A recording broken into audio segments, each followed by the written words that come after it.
கொண்டார் நாதமுனி ஷடகோபன் சேனைநாதன் இன்னமுத திருமகளென்று இவரை முன்னிட்டு எம்பெருமான் திருவடிகள் அடைகின்றேன். ஹயக்ரீவ கிருபா பாத்திரம் ஆத்ரேய குலபூஷணம் சேவாக்கிய சுவாமினம் சேவே புதன் அபரதேசிகம். நமஸ்காரம். இன்னைக்கு அடியனுக்கு ஒரு பாக்கியமான நாள். என்னன்னா, ஒரு தாயார் சன்னதி. இந்த இடத்துல ஆண்டாள் நமக்கு ஒரு நாச்சியார், அவளும் தாயார். அந்த 3 ஸ்ரீபூமி நீலநாயக்கன்னு பாஷிக்காரர் பெருமாளை கூப்பிடுற அந்த மாதிரி ஒரு தாயார் கோஷ்டியில இருக்கிற ஆண்டாளை பத்தி ஒரு 2 வார்த்தை பேசுறதுக்கு இன்னைக்கு எனக்கு ஒரு சந்தர்ப்பம் கிடைச்சதுக்கு சர்வேஸ்வரனான் ஸ்ரீயபதியான சர்வேஸ்வரனுக்கும் அடியனுடைய ஆச்சாரியர்களுக்கும் இங்க இருக்கிற பாகவதாளுக்கும் எனக்கு இந்த ஆப்பர்ச்சுனிட்டியை கொடுத்த உங்களுக்கும் எல்லாருக்கும் நன்றி சொல்லிண்டு வணக்கம் சொல்லிண்டு இதை ஆரம்பிக்கிறேன். இன்னைக்கு தலைப்பு ஆண்டாளை பத்தின விஷயம். அது 2 அருளிச்செயல் ஆண்டாளோட. திருப்பாவை 1, நாச்சியார் திருமொழி 1. திருப்பாவையை பத்தி ஆண்டாளை பத்தி நம்ம சம்பிரதாயத்துல இருக்கிறவாளுக்கு சொல்லணும்ன்ற அவசியம் இல்லை. ஏதோ ஓரளவு எல்லாருக்குமே அது பாப்புலரான விஷயம் தான், எல்லாருக்கும் தெரியும். மார்கழி மாசம் வர்றதுக்கு முன்னாலேயே திருப்பாவை முழங்க ஆரம்பிச்சிடுது. எங்க பார்த்தாலும் கச்சேரி, எங்க பார்த்தாலும் ஆண்டாளை பத்தின உபன்யாசங்கள், நிறைய திருப்பாவையும் ஆண்டாளை பத்தியும் ஓரளவு எல்லாருமே தெரிஞ்சு வச்சுட்டு இருக்கோம். பட் நாச்சியார் திருமொழியை பத்தி ரொம்ப நிறைய பேருக்கு தெரியறது இல்லைன்னு என்னுடைய அபிப்பிராயம். ஏன்னா யார்கிட்ட சொன்னா அது என்ன இருக்குன்னு தெரியாதா, நான் அப்படி ஒரு இதை பண்ணியிருக்கா ஆண்டாள்னு தெரியும்னு தான் நிறைய பேரும் சொல்றா. அதனால இன்னைக்கு அடியனுக்கு என்ன தோணித்துன்னா, 2 ஆண்டாள் அண்ட் 2 ஒர்க்ஸ் அப்படின்னு எடுத்துட்டா கூட அந்த 2 ஒர்க்ஸ்ல திருப்பாவை லேசா டச் பண்ணிட்டு நாச்சியார் திருமொழியை இதை பிரீஃபா சொல்லிட்டு அது கொஞ்சம் விவரமா சொல்லலாமான்னு அடியனுக்கு ஒரு அபிப்பிராயம். அது பெருமாள் பூர்த்தி பண்ணி கொடுக்கணும். சரி, இப்போ விஷயத்துக்கு வரேன். ஆண்டாள் யாரு? முதல்ல நம்ம சம்பிரதாயத்துல ஒண்ணு என்னன்னா, தேசிய சம்பிரதாயத்துல எந்த கேள்வி கேட்டாலும் தேசியத்தை தான் பதிலுக்கு போகணும். ஏன்னா அவர் தான் ஆலினார். அவர் சொல்லிட்டாருன்னா அதுக்கு அப்பீல் கிடையாது. அவர் தான் எல்லா விஷயமும் நமக்கு சொல்லி கொடுக்குற மகாச்சாரியனார். அவர் என்ன சொல்றார்? கோதாஸ்து அதுல எடுத்ததுமே ஸ்ரீ விஷ்ணு சித்த குலநந்தன கல்பவல்லி ஸ்ரீரங்கராஜ ஹரிச்சந்தன யோக திருஷ்யம் சாட்சா க்ஷமா கமலாமிவ அன்யாம் அப்படிங்கிற.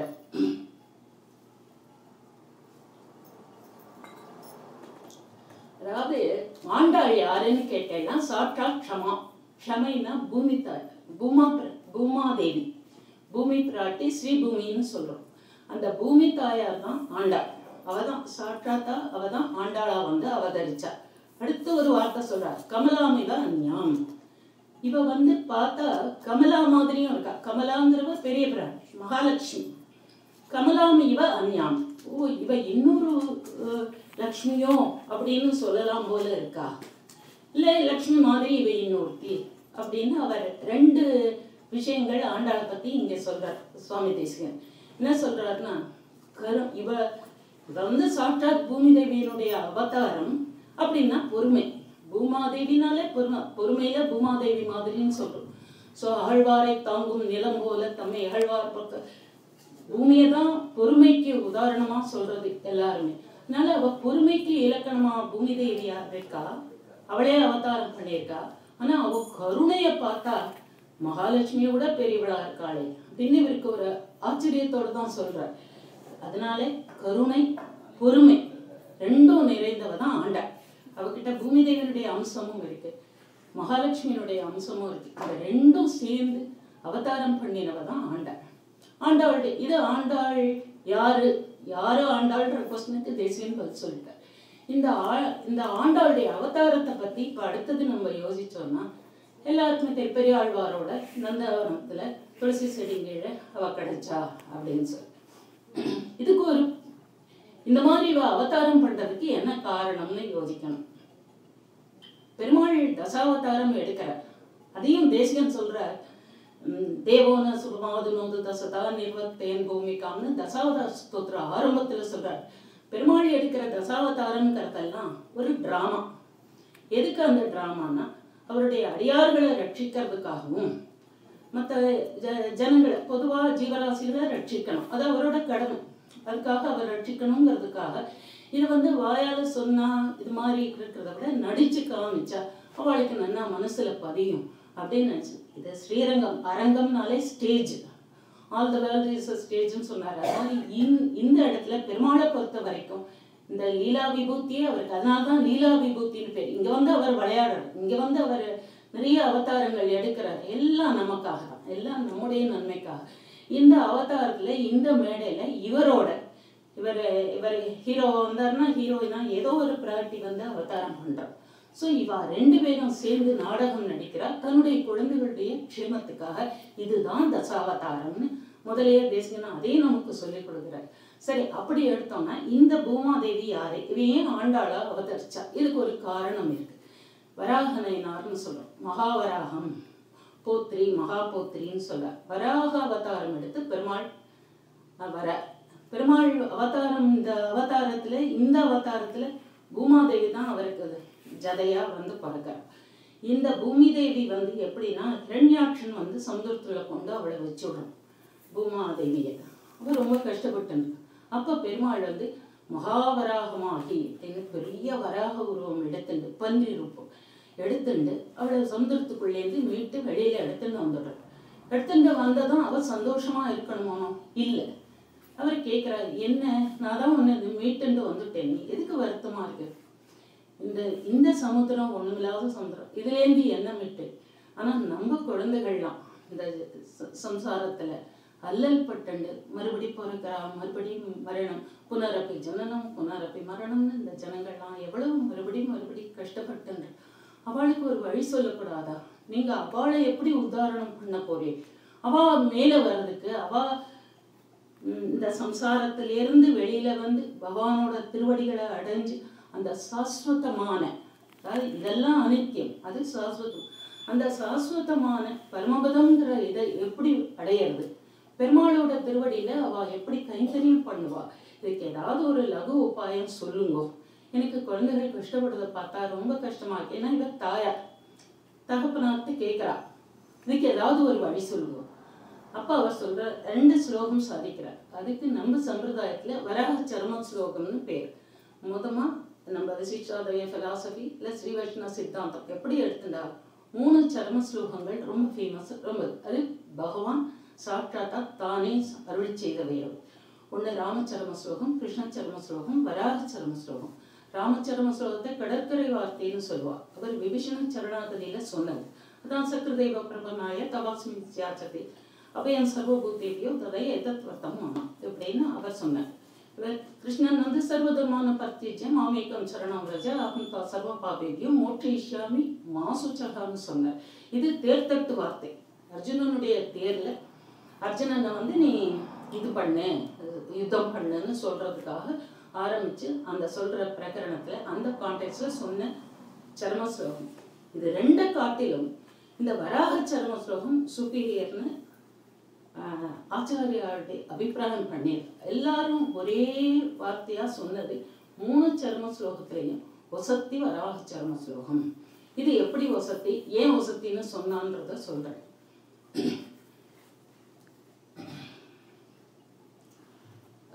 இந்த காப்பாற்றணும்னு இவ கேட்கிறா இல்லையா, குழந்தைகளை எப்படி காப்பாத்துறது, அதுக்கு ஒரு லகு உபாயம் சொல்லுங்கன்னு கேட்டா. அதுக்கு இவர் என்ன சொல்றாருன்னா, நீ வந்து எவ்வளவே கிருஷ்ணராகட்டும் ராமராகட்டும் சொல்லியிருந்தா கூட அவ என்ன சொன்னான்னா, எங்கிட்ட சக்கரதேவ பிரபன்னா நான் உன் சரணமா அடையிறேன்னு ஒரு தரம் சொன்னா போருவான், அவனை எல்லாத்துலேருந்தும் காப்பாத்திடுறேன் அப்படின்னு ராமர் சொல்றார். இவர் சொல்ற சர்வதர்மான பர்த்திஜ்யம் மாமேக்கம் சரணம் ரஜ அஹம் சர்வ பாபேவியோ மோட்சிஷ்யாமின்னு சொன்னார். எல்லா பாவத்திலிருந்தும் உனக்கு மோட்சம் கொடுத்துடுறேன்னு சொன்னார். ஆனா இவர் அப்படி சொல்லல. இவர் என்ன சொல்றாருன்னா, ஸ்திதே மனசி சுஸ்வஸ்தே சரீரே சதியோ நரக தாது சாமியே சிதே ஸ்மர்த்தா விஸ்வரூபஞ்ச மாமது. இது முதல் ஸ்லோகம். 2வது ஸ்லோகம் மிரேமானஸ்து காஷ்டபாஷான சன்னிபம் அகம் ஸ்மராமி மத்பக்தம் நயாமி பரமாங்கதி. இந்த 4வது வார்த்தை சென்டென்ஸ் ரொம்ப முக்கியம். அகம் ஸ்மராமி மத்பக்தம் நயாமி பரமாங்கதி. அவ 2 பேர் சொன்னதை காட்டிலும் இவர் சொன்னது என்ன விசேஷம்னு கேட்டா, மனுஷன் வந்து பிராணம் போற சமயத்துல எப்படி பகவானுடைய பேரை சொல்லணும்னு இருக்கு. திருநாம சங்கீர்த்தனம் பண்ணுங்க, அதுக்குதான் சுத்தி இருக்கிறவாள்லாம் சசநாமம் சொல்லுவா, இதெல்லாம் பெருமாளை நினைச்சுக்கட்டுமேனு. ஆனா ஆழ்வார்கள் பாசுரம் எல்லாம் வித்தியாசமா இருக்கு. சுத்தி நின்று சொத்தை எங்க வச்சேன்னு சுத்தி வாப்பிடுங்கிறான்னு சொல்றாரு. அப்புறம் அவனுக்கு இந்த கோழை வருது, செடி வருது, கஷ்டப்படுறா, நினைவு போயிடுறது, முதல்ல கோமால போயிடுறா, ஞாபகம் இருக்க மாட்டேங்கிறது. இப்படி பிராண வியோக சமயத்துல இவன் கஷ்டப்படுறச்சே பெருமாளை நினைப்பானா, நினைக்க முடியறதா அவனால அப்படின்னு ஒரு சந்தேகம் வருது. நிச்சயமா 99% இல்லதான், முடியலதான், நாம எல்லாரும் ஒத்துக்க வேண்டிய விஷயம்தான். பட் அந்த சமயத்துல அந்திம ஸ்மிருதிங்கிறது வருதா வரலையாங்கிறதுக்கு கவலைப்பட வேண்டாம். உன்னுடைய சரீரம் மனசு ரெண்டும் எப்ப நல்ல நிலைமையில இருக்கும், தாத்து சாமியே ஸ்திதே ஸ்மர்த்தான்னு சொல்ற, உன்னுடைய சரீரத்துல தாத்துக்கள்லாம் சரியா இருக்கிற போது, உன்னுடைய சரீரம் நன்னா இருக்கிற போது, உன்னுடைய மனசு நன்னா இருக்கிற போது, என்ன நினைச்சுண்டு பெருமாள் சொல்றவா, என்ன நினைச்சுண்டு என்கிட்ட பக்தனா இருந்து உன் திருவடிகள்ல நான் சரணமடைகிறேன்னு அவன் சொல்லிட்டான்னா, மரண காலத்துல அவன் காஷ்ட பாஷான சதிவம், காஷ்டம்னா கட்டை, பாஷானம்னா கல்லுமா, அவன் கல்லு மாதிரி கடந்தாலும் சரி, கட்டை மாதிரி கடந்தாலும் சரி, அவனுக்கு வேணா அவன் சொன்னது நினைக்க, ஆனா அவன் அன்னைக்கு சொன்னானோ அதை நான் ஞாபகம் வச்சுட்டு நானே வருவேன். அகம் ஸ்மராமி, நான் ஞாபகம் வச்சிருப்பேன். நயாமி பரமாங்கதி, நயாமி அப்படின்னா அழிச்சுட்டு போவேன்னு அர்த்தம். நயதீத்தி, நயதீத்தி நாயக, நாயக்கன்ற பேருக்கே அர்த்தம் வந்ததே டேவானது இதுல இருந்தான். அதாவது அழிச்சுட்டு போறவன்னா தலைவர், லீடர், அவனுக்கு தான் நாயக்கன்னு பேரு. அதனுடைய பெண்பால் பெயர் தான் நாய்ச்சியார், ஃபெமினின் ஜெண்டர்ல சொல்றச்சு நாச்சியார், அதனாலதான் நாச்சியார் திருமொழி. இவன் நமக்கு லீடர். இவன் லீடரா நமக்கு என்ன பண்ணாங்கிறத திருப்பாவையில வரைச்சே பார்க்கிறோம். இப்போ இந்த நயாமி பரமாங்கத்தின்னு சொல்றேன், நான் அழிச்சுட்டு போவேன்னு சொல்றேன். இந்த இடத்துல ஒரு சின்ன விஷயம் யோசிக்கணும். என்னன்னு கேட்டா, ராமர் சொன்னதும் கிருஷ்ணர் சொன்னதும் என்னன்னா, நீ வந்து என் திருவடியில விழு, நீ என்கிட்ட வந்து சரணாகதன்னு வா, நான் உனக்கு மோட்சம் தரேன் மாசுச்சதான்னு இவர் சொன்னார். இவர் என்ன சொன்னார், உன்னை எல்லாத்திலேயும் காப்பாத்துறேன்னு சொன்னார். இவ 2 பேர் சொன்ன காட்டணும். இவர் என்ன சொன்னார், நான் உன்னை மோட்சத்துக்கு அழிச்சுண்டு போறேன்னு சொன்னார். இதை விட ஒரு பெரிய உபகாரம் யாராலையும் பண்ணுங்க. அது எப்படி தெரியும்னா, முன்ன தெரியாத ஊருக்கு, இப்போ ஃபார் எக்ஸாம்பிள் நீங்களாம் அமெரிக்கால இருக்கீங்க, ஓகே, பட் இந்தியாவில இருந்து முதல்ல ஒரு 15 வயசு குழந்தை படிக்கிறதுக்காக அமெரிக்கா வரான்னு சொன்னான். பிளேன்லேருந்து இறங்கினதும் ஒன்றும் திக்கு தசை தெரியாது, பாஷை தெரியறதா, இடம் தெரியுமா, எங்க போறது தெரியுமா, ஒன்றும் தெரியும். ஆனா எங்கேயோ தூரத்தை நம்ம மாமாவோ சித்தப்பாவோ யாரோ தலை தெரிஞ்சுட்டுனா அவனுக்கு மகா நிம்மதியாக, அப்பா அழைச்சின்னு போக ஒருத்தர் இதெல்லாம் அப்படியே துவைக்கும். அதுதான் நான் அமெரிக்காவுக்கு இருக்க போறேன், மெட்ராஸ்க்கு போங்க, போ சென்ட்ரல் ஸ்டேஷன்ல இறங்கிட்டா போறோம், அந்த ஆட்டோக்காராளுவாள் வந்து பிச்சு பிடிங்கிடுவான். நம்ம மனுஷானு ஒருத்தர் வந்து நீ போயா நான் கூட்டின்னு போவேன்னு வந்துட்டா அவ்வளவு நிம்மதியா இருக்கும். அந்த அழிச்சுட்டு போறதுங்கிறதுக்கு அவ்வளவு வேல்யூ. அதுக்காக சொல்லு, இந்த காரியத்தை நான் பண்றேன்னு சொன்னார் பெருமா. எவ்வளவு பேருக்கு அவர் வந்து அழிச்சுட்டு பண்றேங்கிறாரு. இதை விட ஒரு பெரிய ஒரு வரப்பிரசாதம் நமக்கு கிடைச்சது கிடையாது. அதனால பூமாதேவி வழியா நமக்கு கிடைச்ச இந்த வரப்பிரசாதம் இதை இவ கேட்டுட்டான். பூமாதேவி அந்த அவதாரத்துல கேட்டுட்டா. இதை தன்னுடைய குழந்தைகளுக்கு சொல்லணும். எப்படி சொல்றது, எப்படி அனௌன்ஸ் பண்றது, எப்படி குழந்தைகளுக்கு சொல்றதுன்னா, யார் மூலமாகவும் சொல்ல அவ தயாரா, நானே போறேன், நானே அவளுக்கு நடுவுல பிறக்கிறேன், நான் நடிச்சு காட்டுறேன், அவ அதை பார்த்து தெரிஞ்சுக்கிட்டேன், நான் தான் சொல்லுவேன்னு சொல்லி ஆண்டாளா வந்து அவதரிச்சு. இதுதான் ஆண்டாளுடைய அவதாரம். இந்த அவதாரத்துல அவ என்ன பண்ணினா, 3 காரியம்.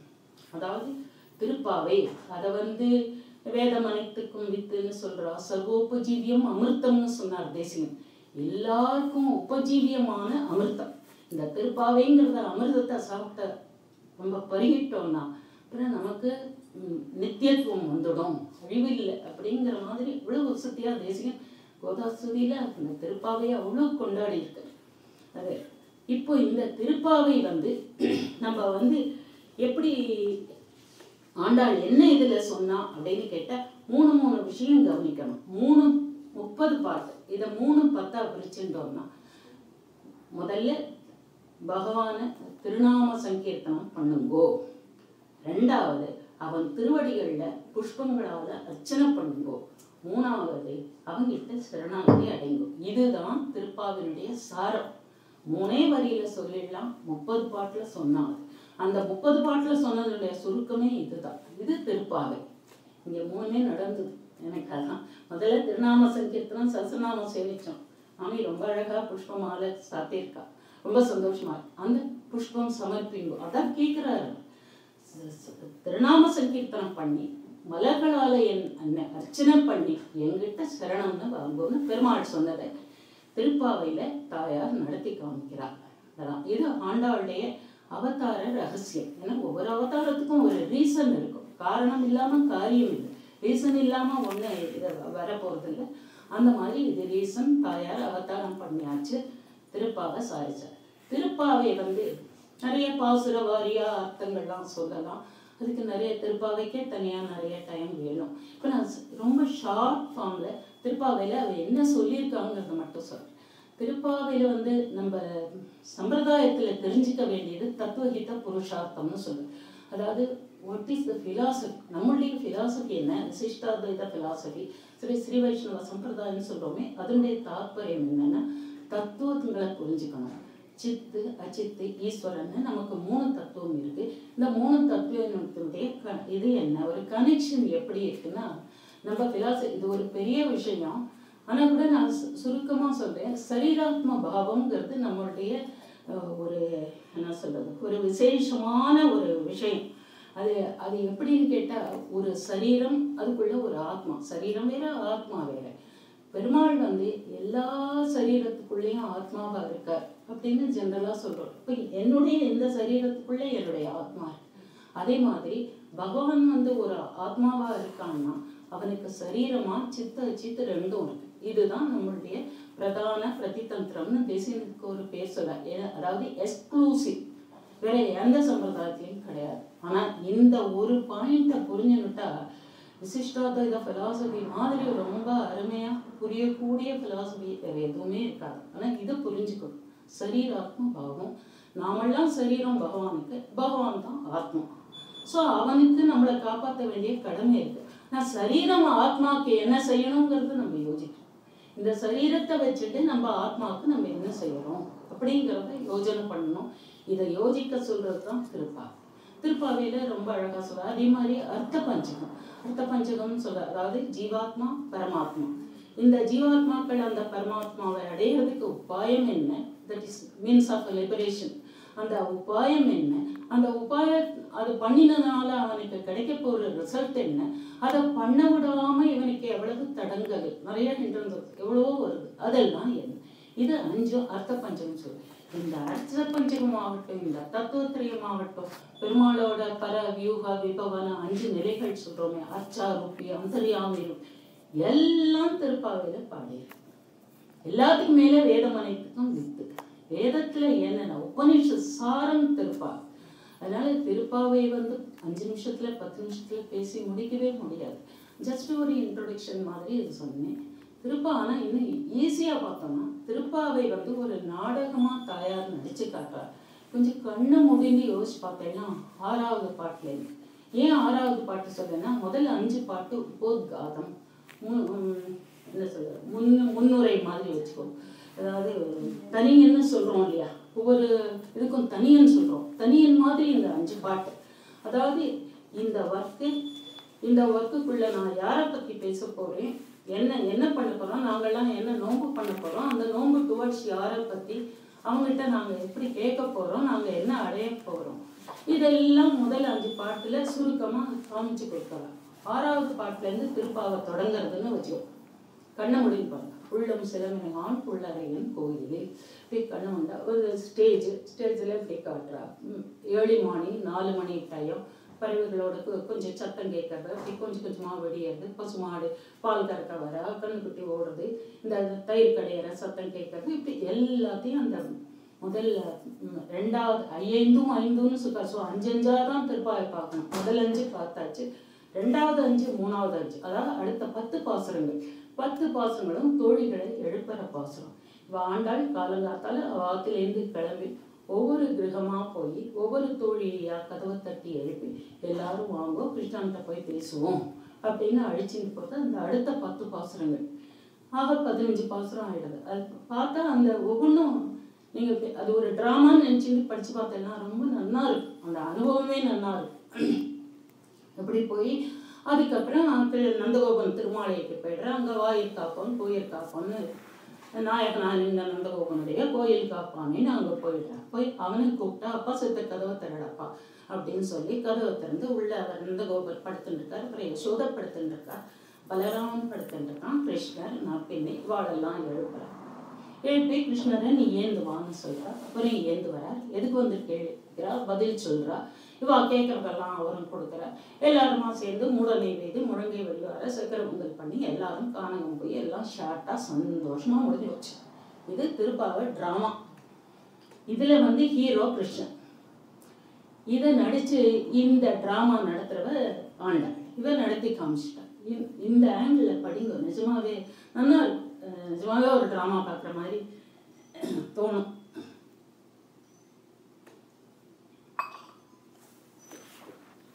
அதுக்கப்புறம் இதுல ஃபைனலா என்னன்னா நமக்கு என்ன மெசேஜ் சொல்றா திருப்பாவை.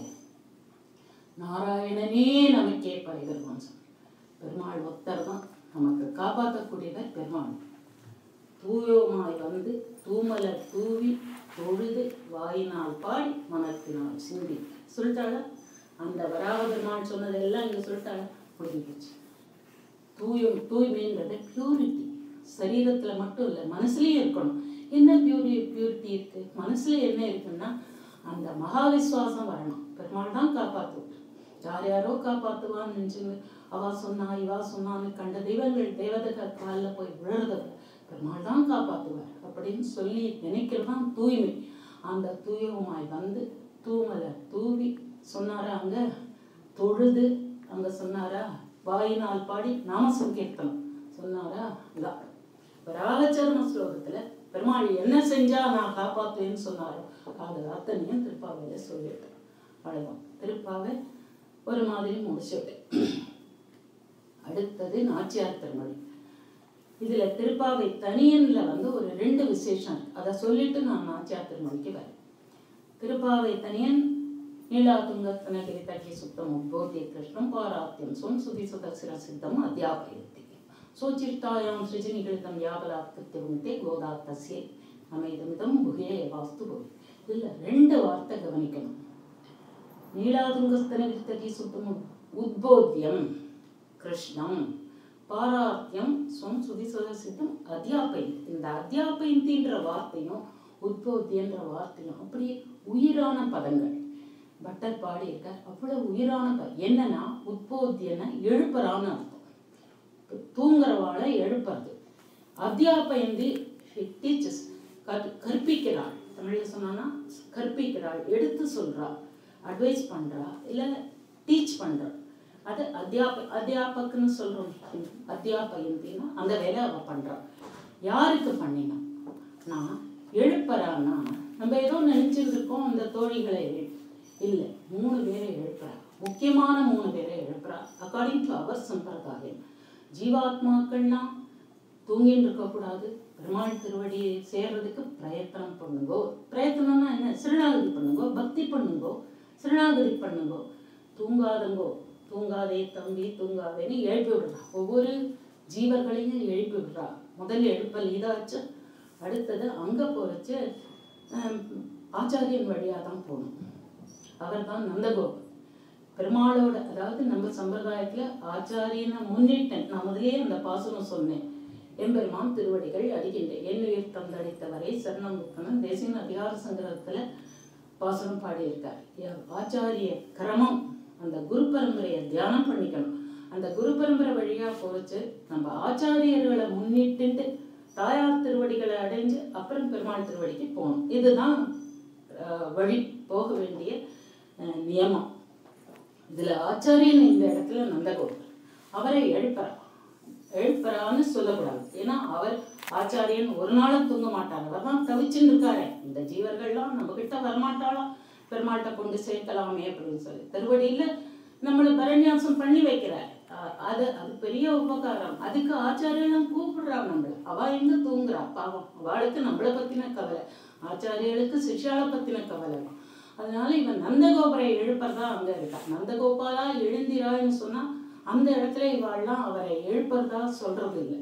அதாவது நந்தகோபன்ட்டையும் சொல்றான் நாங்க வந்திருக்கோங்கிற மாதிரிதான் எடுத்துக்கணும். அடுத்தது முக்கியமா பிராட்டியை எழுப்பார். ஏன்னா பிராட்டி புருஷகாரம் பண்ணணும், சிபாரிசு பண்ணணும். நம்ம குழந்தை வந்திருக்கு, யாரு தப்பு பண்ணாதவா, எல்லாரும் தான் தப்பு பண்றா. அதை சொல்லிட்டு இருந்தா உங்களால ஒரு ஜீவனும் கடை தேத்தி கூட்டின்னு போக முடியாது. அதனால எக்ஸ்கியூஸ் பண்ண தெரிஞ்சுக்கோங்க, மன்னிக்க தெரிஞ்சுக்கோங்க. நம்ம குழந்தை தானே, நம்ம குழந்தை வலிச்சா நமக்கு வலிக்குமா அப்படின்னு ஜெனரலா சொல்றோம். நம்ம சம்சாரத்துல என்ன பேசிக்கிறோமோ, ஒரு ஆத்துல ஹஸ்பண்ட் அண்ட் ஒய்ஃப் பேசிக்கிறது தான் பெருமாளும் தாயாரும் பேசிக்கிறா. ஒன்றும் புதுசா வித்தியாசமா பேசின்றோள். அவ சொல்றா குழந்தைகள் எல்லாம் ஏத்துக்கோங்க, ஆமா தப்பு பண்ணாத எந்த குழந்தை இருக்கு, எல்லா குழந்தையும் தான் தப்பு பண்ணா, அதுக்காக தண்டிச்சு விடுறதா, மன்னிக்க கூடாதா, உங்களுக்கு அது தெரியாது. ஏன்னா இவளுக்கு நித்தியம் அஜ்ஞாத நிகிரகம்னு தாயாருக்கு பேர். அவளுக்கு நிகிரகம்னாலே என்னன்னு தெரியாதவ பாவம். அவ இவர் ஏதாவது கோச்சுட்டு போறாரேன்னு முன்னாலே அவளுக்கு கவலைப்பட்டு சொல்லிடுவோம். மாதிரி குழந்தைகளை அக்செப்ட் பண்ணிக்கோங்க அப்படின்னு சொல்லி. அப்போ அங்கே தாயாரை எழுப்ப அவ வந்து யசோதை, யசோதை நாங்கள் திருவே துயிரழாயின்னு அங்க அவளை, அதனாலதான் திருன்னு கூப்பிடுறாள். அவதான் லட்சுமி. திருவே துயிரழாயின்னு அவளை எழுப்பார். அதனால இப்ப ஜீவர்களை எழுப்பினா அடுத்தது புருஷகாரம் பண்ணுமா, எங்களுக்காக சிவாசு பண்ணுன்னு தாயாரை எழுப்பினா அடுத்தது பெருமாளை எழுப்புறா. பெருமாள் தூங்குறாரா, ஸ்ரீரங்கத்துல தூங்கிட்டு இருக்காரா? இல், அவருக்கு தூக்கம் கிடையாது, அவர் தூங்கல. அரித்துயில்னு தமிழ்ல சொல்லுவோம். அதாவது உறங்குவான் போல் யோகு செய்யும் பிரான், உறங்குற மாதிரி கண்ணை முடிந்து யோகத்துல இருக்காரு தான் சொல்வாளை வச்சு. பெருமாள் தூங்குறதா சொல்ல மாட்டான்.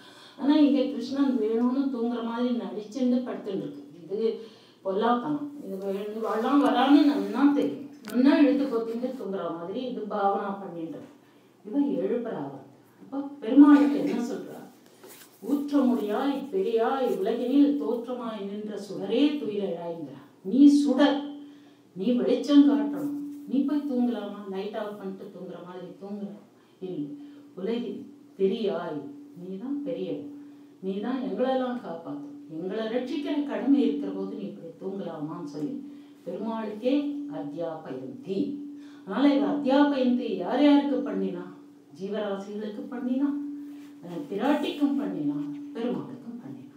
இதுதான் ஆண்டாளுடைய ஏற்றம், இதுதான் திருப்பாவையோட தன்னேற்றம். அத்தியாபயந்தின்ற வார்த்தைக்கு அவ்வளவு வேல்யூ, அவ்வளவு உயிர் திருப்பாவை மொத்தமும் அதுல இருக்கு. ஆண்டாள் இல்லைன்னா திருப்பாவையினுடைய சாரமே இருக்காது. இது அடுத்தது நாச்சியார் திருமொழிக்கு வரைக்கும். அல்லினாள் தாமரை மேல் ஆரணங்கின் இன்துறவி மல்லிநாடாண்ட மடமையில் இல்லையா, ஆயர்குல வேதந்த நாகத்தாள் தென்புதுவை வேய பயந்த விளக்கு. இது நாச்சியார் திருமொழியுடைய தனிய. நாச்சியார் திருமொழின்னா நாச்சியார்ன்ற அர்த்தம் முதலே சொன்னேன். அதாவது அவர் நாயகின்ற வார்த்தை தமிழ்ல வச்சு நாச்சியார்னு சொல்றோம். அவர் நமக்கெல்லாம் தலைவி. அதுல அவ என்ன சொல்றா, திருப்பாவை வந்து கிருஷ்ணனை ஒரு ஹீரோவா வச்சு அவ நடிச்ச நாடகம். நான் நாச்சியார் திருமொழி அப்படி இல்லை. நாச்சியார் திருமொழி வந்து அவ சுவானுபவம், தன்னுடைய அனுபவங்களை நமக்கு பாட்டு வாயிலா சொல்றா. அவ என்ன எப்படி அவ ஃபீல் பண்ணினா, ஏன்னா அங்க சொல்றச்சு எல்லாமே நாச்சியார் திருமொழி எல்லாத்துலயுமே ஆண்டாளுக்கு 5 வயசு 6 வயசு தான் சொல்றோம். ரொம்ப பெரியவாளா கற்பனை பண்ணிக்க வேண்டாம். எல்லாருமே அதான் படம் வரையறா அது மாதிரி. ஆனா கூட பெரியவாள்லாம் இப்போ உபன்யாசம் சரி, ஆச்சாரியாலும் சரி, இதைதான் சொல்றேன். ஆண்டாளுக்கு ஒரு 6 வயசு தான், அவ்வளவுதான். திருப்பாவை பாடுறச்சு 5 வயசு. அவ தெய்வ நங்கை, அவளால பாட முடியாதுன்னா. கோதான்ற அர்த்தமே வாக்கு கொடுப்பவள்னா. அவதான் நமக்கு வாக்கு கொடுக்கிற தாயாரே அவதான். அவளால பாட முடியாது, அவ பாடினா. இந்த நாச்சியார் திருமொழியில தன்னுடைய அனுபவங்களை, எதை பத்தி அனுபவம்னா, திருப்பாவையில சொன்னா நமக்கு நாராயணன் தான் எல்லாமேன்னு சொன்னான். கொஞ்சம் வளர்ந்துட்டா, இப்போ வந்து பெருமாளை போய் சேரணும்ன்ற துடிப்பு இவளுக்கே வந்துடுறது. இல்லை இல்லை, நம்ம இப்படியெல்லாம் இருக்கக்கூடாது, போறோம் இந்த வாழ்க்கை, நம்ம இது பண்ணிட்டு பட் பெருமாள் உடனே அவளை எக்ஸப்ட் பண்ணிக்கிறதா இல்லை. அதனாலதான் போக போக பாசுரங்கள் வளர்றது. சில கூட்டுக்க மாட்டேன்னு விட்டார். ஏன்னா அவருடைய பர்பஸே இவ வந்து பாசுரங்கள் பாடி ஜனங்களை திருத்தணும்.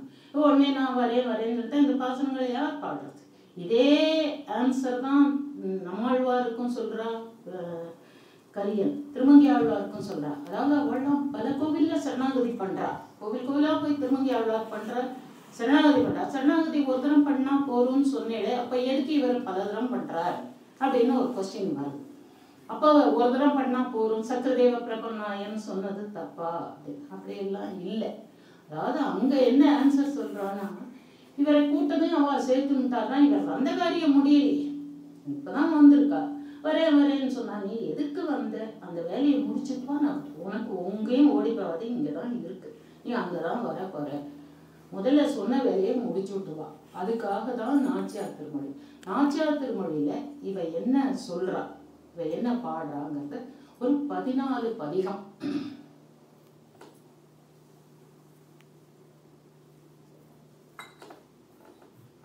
பதிகம்னா அடிக்கடி இந்த 4000 விவேகத்துல ஒரு வார்த்தை சொல்லும். பதிகம்னா 10 பாசுரங்கள் கொண்டது ஒரு பதிகம். 10 தான் சேர்க்கிறா. 10 பாசுரத்தை வச்சுதான் கணக்கு சொல்றா. திருமொழின்னு சொல்லுவா. பெரிய திருமொழி, அதுல 9ஆம் திருமொழி, 8ஆம் திருமொழி.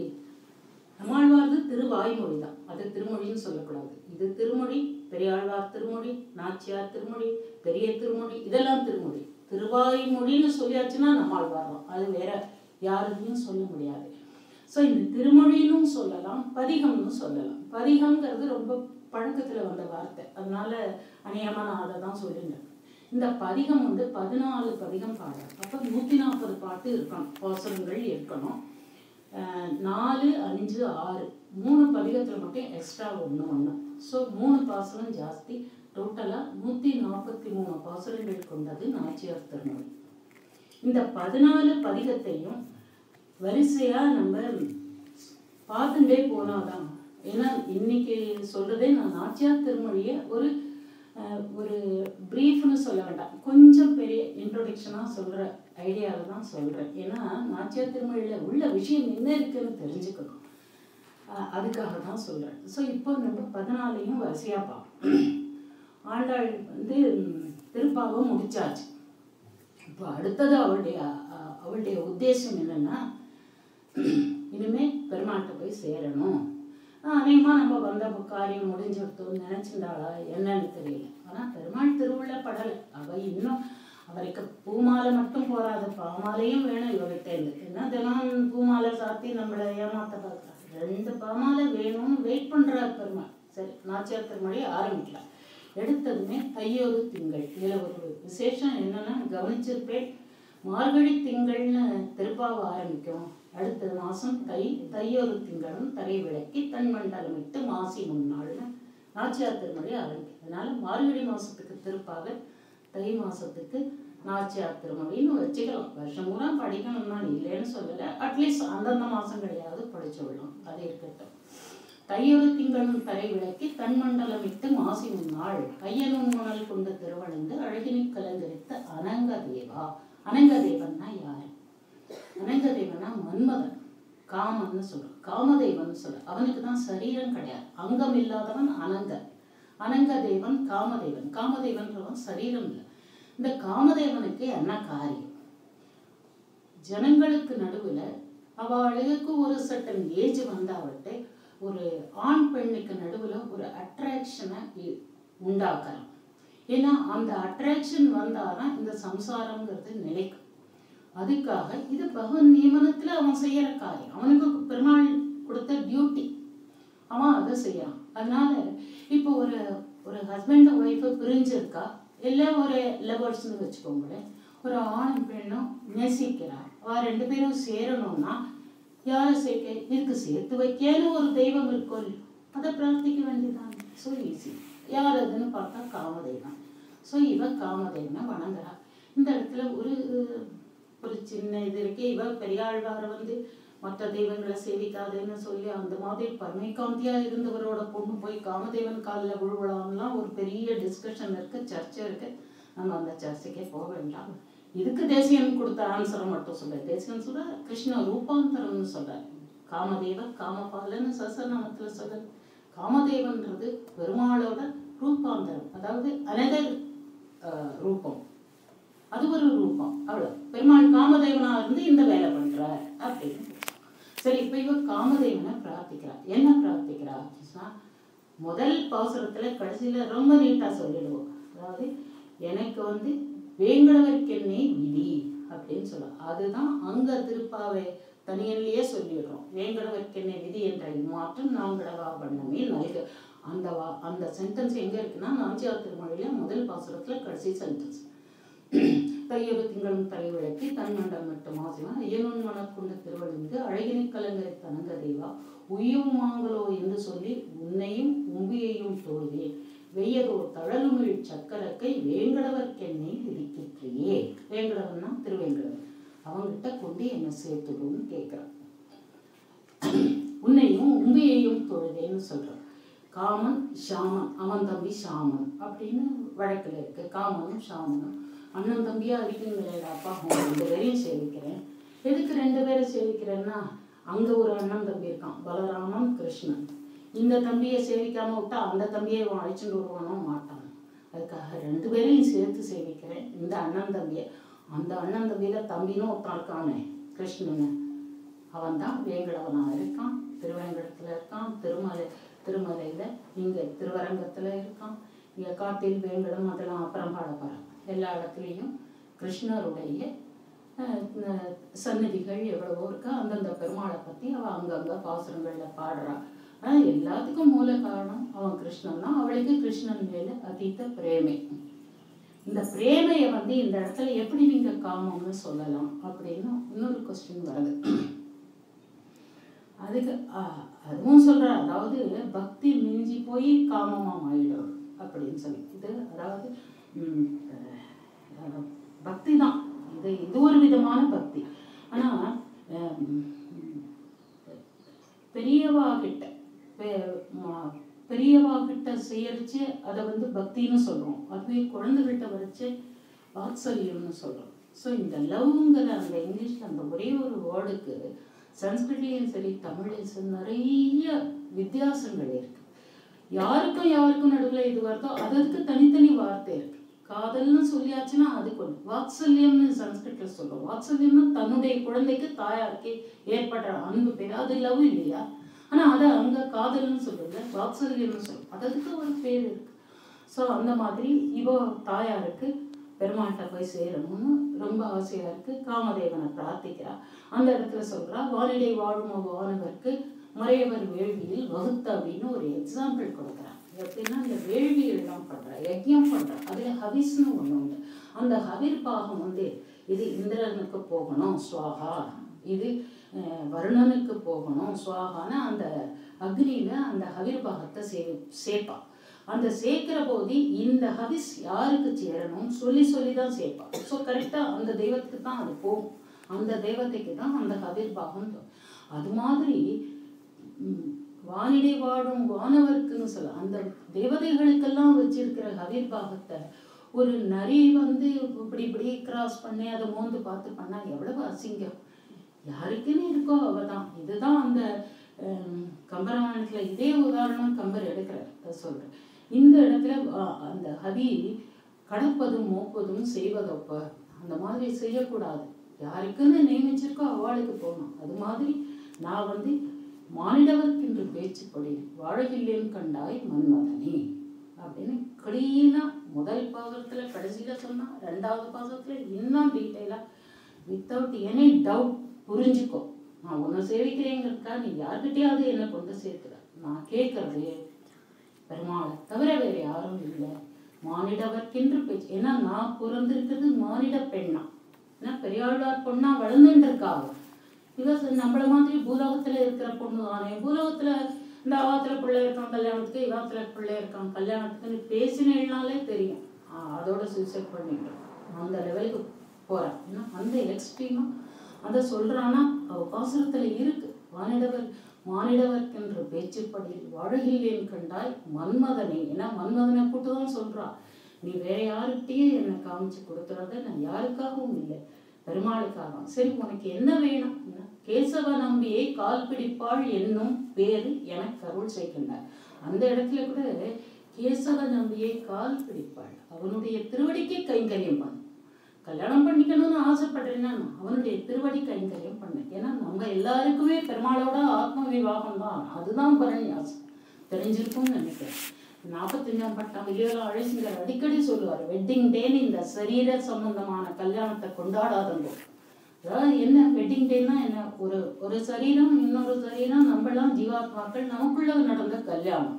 இது சாஸ்வதமா இல்லையே. ஆனா இந்த ஆத்மா ஸ்திரீ, புருஷன்றவன் அவன் தான், சஹஸ்ரசீர்ஷா புருஷன் ஒருத்தன் இருக்கான், அவன் தான் புருஷன். அந்த பெருமாளோட இந்த ஆத்மாவுக்கு விவாகம் நடக்கும், அது பரநியாசம். அந்த பரநியாசம் என்னைக்கு நடந்தோ அதுதான் வெட்டிங் டே. இப்பெல்லாம் நாங்களாம் அப்படிதான் கொண்டாடிட்டு இருக்கோம். வெட்டிங் டேன்னா நமக்கு பரநியாசம் ஆன நாள், பெருமாளோட நமக்கு விவாகம் ஆயிடு. விவாகம் ஆயிடுச்சுன்னா நம்ம என்ன பண்ண போறோம்? பெருமாள்கிட்ட போயினா அவன் திருவடி கைங்கரியம்.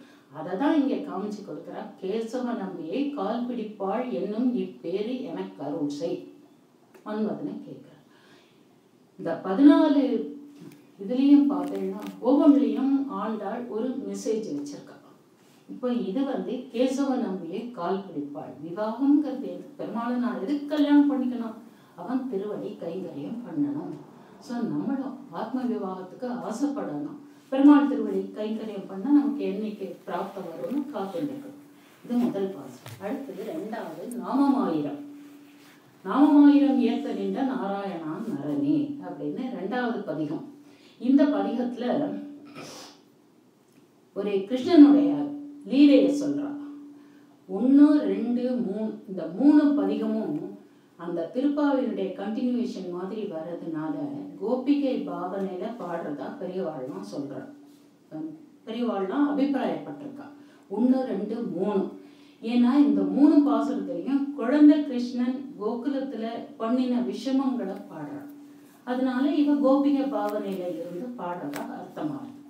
இப்ப இந்த 2வது பாசுரம் என்னன்னு கேட்டா, இந்த குழந்தைகள்லாம் பீச்சுக்கு போனாலும் சரி, ஆத்தங்கரைக்கு போனாலும் சரி, மணல்ல வீடு கட்டி விளையாடுவாங்க. நிறைய பேர் நம்மளே விளையாடி இருக்கோம். குழந்தையில நம்ம விளையாடுறத பார்த்துருக்கோம். மணலை கொஞ்சமா தண்ணி தெளிச்சு கோபுரம் மாதிரி பண்ணி வீடு கட்டி அதை சுற்றி காம்பவுண்ட்லாம் கட்டி பூவெல்லாம் வச்சு டெக்கரேட் மாதிரி. இந்த கிருஷ்ணன் அங்கிருந்து வருவான். எத்தனை பேர் வீடு கட்டி இந்த குழந்தைகள் அவ்வளவுதான் லெஃப்ட் ரைட் லெஃப்ட் அத்தனையும் கழிச்சுட்டு ஓடி போயிடும். இந்த குழந்தைகள்லாம் அவன் கழிச்சுட்டான் பாரு. ஏன்னா இவாளுக்கு அதுவும் வேணும். கிருஷ்ணன் வரலன்னா தவியா தவிச்சுடுவா, வந்தானா கலைச்சுடுவான், அதை என்ஜாய் பண்ணுவான். இது கோபிக பாவனை. இந்த இதுல இந்த நாமமாயிரம் ஏத்தல் இந்த நாராயணா நரனையில சிற்றில் சிறையேன்னு பிரார்த்திக்கிறார் தாயார். என்னன்னா, நாங்கள் இந்த மாதிரி சின்னதா வீடு கட்டியிருக்கோம், மணல்ல கலைச்சுடாதாப்பா, நாங்கள் கஷ்டப்பட்டு கண்ணிருக்கோம். அதாங்க முதுகு நோவ அப்படின்னு சொல்றார். முதுகுலாம் பேழ்த்து தெரியுமா அது கட்டுறதுக்குள்ள கலைச்சுடாதே அப்படின்னு கிருஷ்ணத்தை கெஞ்சற மாதிரி பதிகம் இது. இதுலயே ஒரு மெசேஜ் வச்சிருக்கா. அது சொல்றேன். இந்த இன்னொரு இடத்துல இவாள்லாம் என்ன பண்றா, ஒரு பிளான் பண்ணி ராத்திரியே இந்த கோபி எல்லாம் சின்ன குழந்தைகள் சொன்னா 5, 6 வயசு பொண்ணு குழந்தைகள் எல்லாம் பேசி வச்சுக்க, இந்த கிருஷ்ணா என்னடி எப்ப பார்த்தாலும் நம்ம கட்டினதை கலைச்சு விடுறோம், அவனுக்கு தெரியாம நம்ம விளையாடுவோம், அவனுக்கு தெரியாம நம்ம மணல் வீடு கட்டி விளையாடும். சரி வெளியில யமுனை கரையில எல்லாம் விளையாடணும், அது கண்டுபிடிச்சிடுவோம், வந்துடுவோம். யாராத்திரையாவது முற்றம் இருக்கும், அபாகத்துல போய் விளையாடுவோம், கதவெல்லாம் சாத்தின்றுவோம், வரமாட்டோம். சரி பண்ணுவோமே அப்படின்னு எல்லாம். அப்போ மணலுக்கு எங்கே போனேன், அவாவா புடவையில கொஞ்சம் மண்ணு கொண்டு வாங்க. எல்லாம் ராத்திரியே பிளான் பண்ணிட்டாச்சு. ராத்திரி வாத்திர வெளியாத்தால போய் மண்ணெல்லாம் கொட்டியாச்சு. அவாவா மணல்ல வீடு கட்டியாச்சு. எல்லாம் கதவெல்லாம் நன்னா சாத்திடுறா, ஜன்னெல்லாம் சாத்தியாச்சு. கிருஷ்ணா வரவே மாட்டான், அது நன்னா தூங்கிட்டு இருக்கும், வரப்போறது எல்லாம் சாத்தியாச்சு. திடீர்னு அந்த பாசுரம் 7வது பதிகம் பாசுரம், முற்றத்தோடு புகுந்து முகம் காட்டி முறுவல் செய்து. அந்த இடத்துல வியாக்கியானம் படிக்கணும். அப்படியே இந்த வியாக்கியாத்தாக்கள்லாம் அப்படியே என்ஜாய் பண்ணி எழுதியிருப்பாங்க. திடீர்னு பார்த்தா இந்த அநேகமாக கோபிகாஸ்திரியெல்லாம் இந்த தலையில ஒரு துணி போட்டு இவங்க போட்டு இவாள்லாம் பண்ணிட்டு இருக்காளாம். நைஸா ஒரு தட்டுட்டு இந்த துணியை இப்படி நகர்த்தி அவ மூஞ்சியை இப்படி ஏட்டி பார்த்து வந்துட்டே பத்தியா அப்படின்னு சிரிக்கிறான் கிருஷ்ணன். அதை பாசுரத்துல பாடுற ஆண்டை அதை அவா வியாக்கியாத்தாக்கெல்லாம் அவ்வளோ அழகா அனுபவிக்கிற. அந்த முற்றம் பெருமாள் அப்பயும் வந்துடுறான். கலைச்சுடுறோம். எல்லாத்தையும் கலைச்சுடுறோம்னா அந்த இடத்துல சிற்றில் சிதையல்னு கேட்குறேன். இதில் என்ன மெசேஜ் இருக்குன்னா நம்ம கொஞ்சம் யோசிச்சு பார்த்தோம்னா பெரிய ஃபிலாசபி தான். சிற்றில் ஆத்மா ஒரு சரீரத்துக்குள்ளே இருக்கணும். இப்போ நம்ம ஆத்மா இந்த சரீரத்துக்குள்ளே இருக்குன்னா இது இதுக்கு சின்ன வீடு. இந்த சரீரத்தை விட்டு கிளம்பி போகிற ஆத்மா பெரிய வீடுன்னா மோட்சம், பரமபதம், அங்கே போகணும். அது பெரிய இல்லம், இது சிற்றில், இது சின்ன இல்லம். இந்த வீடை சிதைக்காதேன்னா சரீரம் சிதைய போகிற சரீரம் தானே, அது எப்படி ஆண்டாளது சிதைக்காதுக்கே. இன்னைக்கு இல்லைன்னா என்னைக்கு ஒருனா இந்த சரீரம் அழிய போகுது. ஆனால் இந்த இடத்துல அவர் சொல்கிற மெசேஜ் என்னன்னு கேட்டால், ஆக்கியின் வழி உடல் வேன்னு ஆழ்வார்பாடு, நம்மாழ்வார்பாடு. ஆக்கியின் வழி உடல்றதுங்கிறது அதாவது மனம் போனபடியெல்லாம் போகிறது. மனசு நம்மளை கண்ட்ரோல் பண்ணக்கூடாது. நம்மளங்கிறது நான் இந்த மனசை நம்ம கண்ட்ரோலில் வச்சுக்கணும். இந்த ஐம்புலன்களுடைய கண்ட்ரோலுக்கு மனசு போகக்கூடாது. ஐம்புலன்கள் கண், காது, மூக்கு, செவி, பார்க்கக்கூடாத பார்க்கறது, கேட்கக்கூடாத கேட்கறது, பேசக்கூடாத பேசுறது, இதெல்லாம் நிறைய பண்ணுறோம். சாஸ்திர விருத்தமான காரியங்கள், பெருமாள் கிட்டேருந்து நம்மளை நகர்த்துற காரியங்கள்லாம் செய்யக்கூடாது. இதுக்கு மெயினாக மனசு ஒத்துப்போம். ஆனால் ஒரு ஸ்லோகம் படிக்கணும், அதுக்கு 5 நிமிஷம் ஒதுக்கணும்னா கூட மனசு வந்தால் தான் உட்கார முடியும். மனசு வரலைன்னா உட்கார முடியலையே. ஸோ அது மாதிரி மனசை கண்ட்ரோல் பண்ணு. அதனால இந்த சரீரம் நல்லபடியாக இருக்கணும்னு சொன்னால் இந்த ஆத்மாவுக்கு அதுதான் க்ஷேமம். அதாவது கரியன் சொல்லுவார், என்னுடைய ஆத்மாவை நிழல்ல போட்டு ஆத்மாவை வெயிலில் போட்டு சரீரத்தை நிழல்ல போட்டு வச்சிருந்தேன். அதாவது ஆத்மா காஞ்சு கிடந்தது, அதுக்கு ஒரு வெடிமாற்றத்துக்கு நான் ஒரு வழி பண்ணலை பாரு. ஆனால் சரீரத்தை நன்னா போஷிச்சேன். அது சரீரத்தை நிழல்ல வச்சேன், ஆத்மாவை வெயிலில் போட்டேன்னு வருத்தப்படுறார். அந்த மாதிரி ஆத்மாவை வெயிலில் போட்டு அதுக்கு ஒரு ரட்சிக்க ஆத்மா லாபத்துக்கு, ஆத்ம க்ஷேமத்துக்கு ஒரு காரியமும் பண்ணாமல் இந்த சரீரத்தை வச்சுன்றது பஜனை. அதுதான் மறுபடியும் அந்த வராகச்சரம ஸ்லோகத்துக்கு போகணும். சேவிங்கோ, திருவடிகளில் அர்ச்சனை பண்ணுங்கோ, சரணாகதி பண்ணுங்கோ, நாம சங்கீர்த்தனம் பண்ண வாய் எதுக்காக. அவன் பாடாதார் பாட்டல்ல கேட்டோமே, கேளாதார் செவியில்ல கேட்டோமேன்னு அப்படியே திருவங்கியாளர் அவ்வளோ பாடுறார். இந்த காது, மூக்கு, கண்ணு, கை, காலு, சரீரம் எல்லாம் பகவானுக்கு அர்ப்பணமாகணும். அதுக்கு மனசு ஒத்து போகணும். ஸோ இந்த மனமோடு கூடிய சரீரம் இதுதான் சிற்றில். இந்த சிற்றில நல்ல வழியில் போகணும்னு நாங்கள் ட்ரை பண்ணுறோம். நீ இதை அழிச்சிடா. எங்கள் மனசும் எங்கள் சரீரமும் நல்லபடியாக உனக்கு கைங்கரியம் பண்ணும்படியான நிலவுக்கு வரும்படியா எங்களை நீ ஆக்கி கொடுக்கணும் அப்படின்னு சொல்லி பெருமாள் தான் வழி. அவரை தான் கேட்கணும். எதா இருந்தாலும் அவரை தான் கேட்கணும். கேட்டு பிரார்த்தனை பண்ணுறா. இது நாமமாயிரம். 2ஆம். அடுத்தது இது சிற்றில் சிறையல்ங்கிறதுல இருக்கிற தாற்பயம். 3ஆவது கோழி அழைப்பதன் மூலம். இதுவும் ஒரு கிருஷ்ணனுடைய லீலை. இது கோபிகா வஸ்திராபகரணம். வஸ்திரங்கள் எல்லாம் எடுத்துட்டு குந்த மரத்தில் போய் உட்காந்துறாரு. இந்த குழந்தைகள்லாம் என்ன பண்ணுறா, வடிகாத்தால் கிருஷ்ணனுக்கு தெரியும் எங்கே குளிக்க போனாலும் இவன் தொந்தரவு பண்ணுறான், லேட் ஆகிடுறது. இவாளை குளித்து கரையேற விடாமல் விஷமம் பண்ணுறான், விளையாடுறான், தண்ணியை தெளிக்கிறான், ஆட்டம் போடுறதுக்கு. அப்போ ஆற்றுக்கு போனால் வெய்யல் ஆத்தரையோ வாழா, ஏடி குளிச்சுட்டு வரேன்னு போயிட்டு இத்தனை நாள் வச்சு வரேன். நான் என்ன பண்ணுறதுமா, இந்த கிருஷ்ணன் எங்களெல்லாம் பாடாப்படுத்தினான். தினம் இதை சொல்லிட்டு இருக்க முடியுமா. சரி, இந்த குழந்தைகள்லாம் ஒரு நாள் டிசைட் போது விடியதுக்கு 5 மணிக்கு முன்னால் நம்ம இதுக்கு போயிடுவோம். இதுக்கு பொய்கை கரைக்கு போயிடும். யமுனைக்கு போனால் வந்துடுவோம், பொய்கை கரைக்கு போவோம். அங்கே ஒரு குளம், அந்த குளத்தில் போய் குளிப்போம். அவன் வரமாட்டான்னு நினச்சிட்டு இதுகள் எல்லாம் பாவம் 4 மணிக்கே போய் சின்ன குழந்தைகள் தான் நிறைய நகையெல்லாம் போட்டுருக்கா, ஜுவல்ஸு, ட்ரெஸ்ஸு எல்லாத்தையும் அவத்து கரையில் வச்சுட்டு எல்லாம் தண்ணிக்குள்ளே இறங்கி குளிச்சுட்டு ஏந்து பார்த்தா ஒரு ட்ரெஸ்ஸை காணும், ஒரு துணியை காணும்.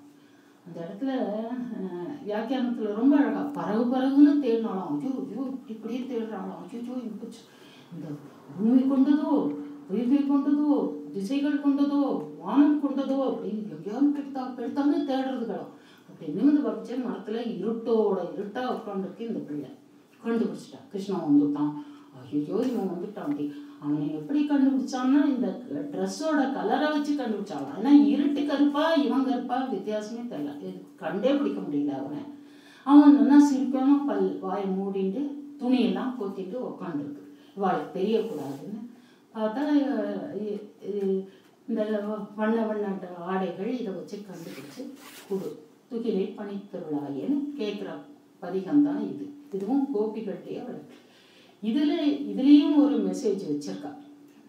என்னன்னா இதுதான் ரொம்ப ரொம்ப மனசுக்கு ரொம்ப பிடிச்சிருக்கு. என்னன்னு கேட்டால், தேசிகன் வந்தே விருந்தாவனச்சரம் வல்லவி ஜன வல்லவம்னு கிருஷ்ணரை பற்றி தேசிகன் கோபால வம்சதியில் சாதிக்கிறார். அதில் முடிக்கிறச்சே அஞ்சலின் யாச்சமானகன்னு முடிக்கிறார்.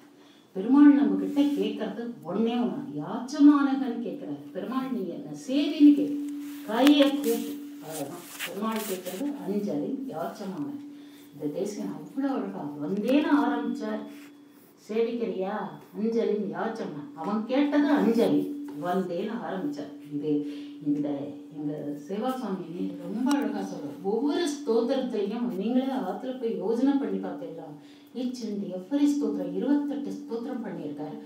அதுல முதல் வேர்டு பாருங்கோ, கடைசி வேர்டு பாருங்கோ, ரெண்டையும் கனெக்ட் பண்ணி பார்த்தா ஒரு ஆனந்தமான ஒரு அனுபவம், அவ்வளவு அழகான அர்த்தம் வரும். ரொம்ப நல்லா இருக்கும். அது நிறைய அகம் மதுரக்ஷண வரோன்னு தசகம்.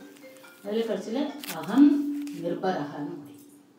நான் நிர்பரனாயிட்டேன், பண்ணினது ஞாசவிம்சம். அதுக்கு சூட்டாக அந்த ஒரு சென்டென்ஸே ஃபார்ம் ஆகிடும்னு வர நிச்சயமாக அதை பார்த்தா ஆச்சரியமாக இருக்கும். அது கவனித்து பாருங்க. டைம் இருக்கச்ச தேசிய ஸ்தோத்திரத்தை எடுத்து முதல் வேர்டு த லாஸ்ட் வேர்டு ரெண்டையும் சேர்த்து ஒரு சென்டென்ஸ் பண்ணி பார்த்தா அவ்வளவு அருமையான தாற்பயம் இருக்கட்டும். இங்கே வந்தேன்னு ஆரம்பிச்சார், முடிக்கிறச்சே அஞ்சலின் யாச்சமா. இந்த பெருமாள் அஞ்சலி எங்கே கேட்டாருன்னா இங்கே தான் கேட்டார். இந்த கோபியசிகள்லாம் கொடுத்து விடுறா துணி வஸ்திரம் இல்லாமல் நாங்கள் எப்படி ஆற்றுக்கு போக முடியும், குளிர்றது. அதை விட இன்னும் வேடிக்கை, காலு கதுவுன்னு, அதாவது மீன்லாம் கடிக்கிறது பாருன்றாளாம். அதுக்கு வியாக்கியானம் சொல்கிறா. பெருமாள் சொல்ல என்ன வைத்து கூட்டி கூட்டி மீன் கடிக்கிறது, அது என்ன பெருசாக அமக்கலை பண்ணுறேன். ஆமாம், நீ பெரிய மீனை யானையை கடிச்சது ஒரு பெரிய மீனை, அதுக்கு மட்டும் பாஞ்சுங்க காப்பாத்தினீங்க. யார்? யானையை பெரிய மீன் திமிங்கிலங்கிற இது முதலேங்கிறது என்ன, அதுவும் ஒரு பெரிய மீன். அது பெரிய யானை, பெரிய யானைக்கு பெரிய மீன் கடிச்சது. நாங்களாம் குட்டி பாப்பா, எங்களை குட்டி மீன் கடிக்கிறது, நீங்களை காப்பாற்ற வேண்டாம், இப்படி பண்ணுறியே அப்படின்னு ரொம்ப கெஞ்சா. அப்புறம் சரி பெருமாள் என்ன சொல்ல, ஆடைகள் தானே கொடுக்கணும், ஒன்னே ஒன்று பண்ணுவோம், எல்லாரும் என்ன அப்படி கையை தூக்கி நமஸ்காரம் பண்ணுவோன்னு கேட்குறேன், அஞ்சலி பண்ணுவோன்னு கேட்குறேன். அஞ்சலி பண்ணுவோன்னு சொன்னால் இந்த குழந்தைகளுக்கெல்லாம் குளிர்றது, ட்ரெஸ்ஸு இல்லை, தண்ணிக்குள்ளே நிற்கிறா, ரெண்டு கையும் தூக்க வெக்கமாக இருக்கான்.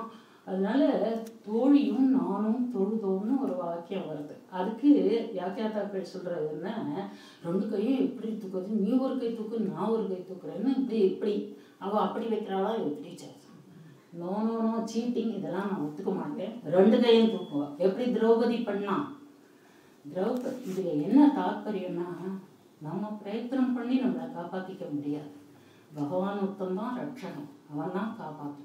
நீ உன்னுடைய பிரயத்தனத்தில் உன்னை காப்பாற்றிக்க முடியாது. இதுதான் இங்கே கொடுக்குற மெசேஜ். ரெண்டு கையும் தூக்கினாலாம் ஆச்சு. அப்புறம் உடலை, பெருமாளும் உடலை இந்த குழந்தைகளும் சேவிச்சுடுறா, கொடுத்தா கதை முடிஞ்சு போச்சு, அதோட அந்த கதை முடிஞ்சு. பட் இந்த இடத்துல சொல்ல மெசேஜ் என்னன்னா, இதான் அஞ்சலியும் யாச்சம். சேவிங்கோ பெருமாளை. அந்த சேவிக்கிறதுல ஒரு தாற்பயம் இருக்கு. நம்ம பிலாசபி பிரகாரம் என்னன்னா, அகிஞ்சன அனன்ய கதி, ரெண்டு குவாலிட்டி தான் ரொம்ப முக்கியமாக சரணாகதனுக்கு. ஒருத்தர் பெருமாள் திருவடியை அடையணும்னா அவளுக்கு ரெண்டு குவாலிஃபிகேஷன் இருக்கணும். அது நிறைய பேர் நிறைய பாடியிருக்கார், ஆளவந்தார் பாடியிருக்கார், நதர்மனிஷ்டோஸ்மின்ற ஸ்லோகத்தில் ஆழ்வார்கள்லாம் நிறைய பாடி. என்னன்னா கைமுதலற்ற தன்மைன்னு சொல்லுவார். அதாவது இப்படி சேவிச்சா என்ன அர்த்தம்னா, என் கையில் ஒன்றுமே, நான் கையாலாகாதவன்னு சொல்கிறோம்.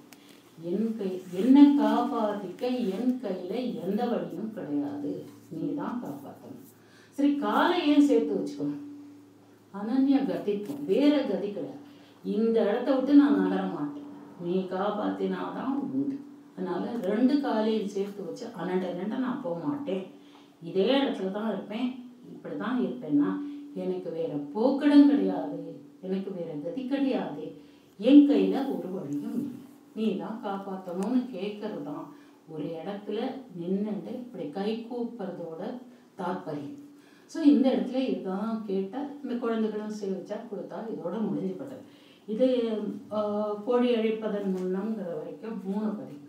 இந்த 3 பதிகமும் தான் ஆண்டாள் கோபிக பாவனையில பாடினது. இப்ப 4வது தெள்ளியார் பலர் கைதொடும் தேவனார் 4வது பதிகம். 4வது பதிகம் ஆண்டாள் தானாவே பாடினது. ஆண்டாள் சுயமா ஆண்டாளா இருந்து பாடினது.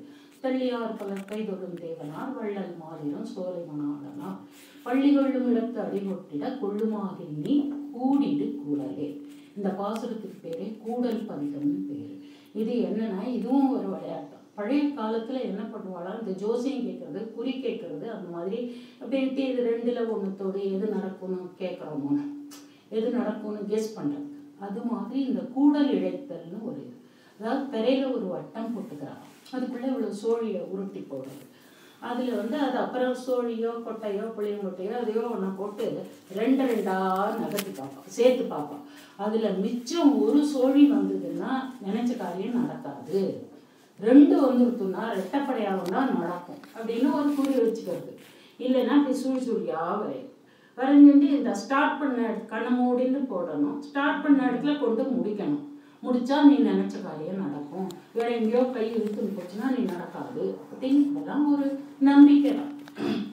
ஒரு தன்னை தைரியப்படுத்திக்கிறதுக்காக நிச்சயமா இதெல்லாம் நடக்கும் அப்படின்னு சொல்லிட்டு இந்த கூடல் இழைத்தல் பதிகம் தான் அது. தெள்ளியார் பலர் கைதொடும் தேவனார். இதுல சொல்றச்சே வள்ளல் மாலிரும் சோலை மணாளனார். இந்த இடத்துல திருமாலிரும் சோலை பெருமாளை பாடுறா.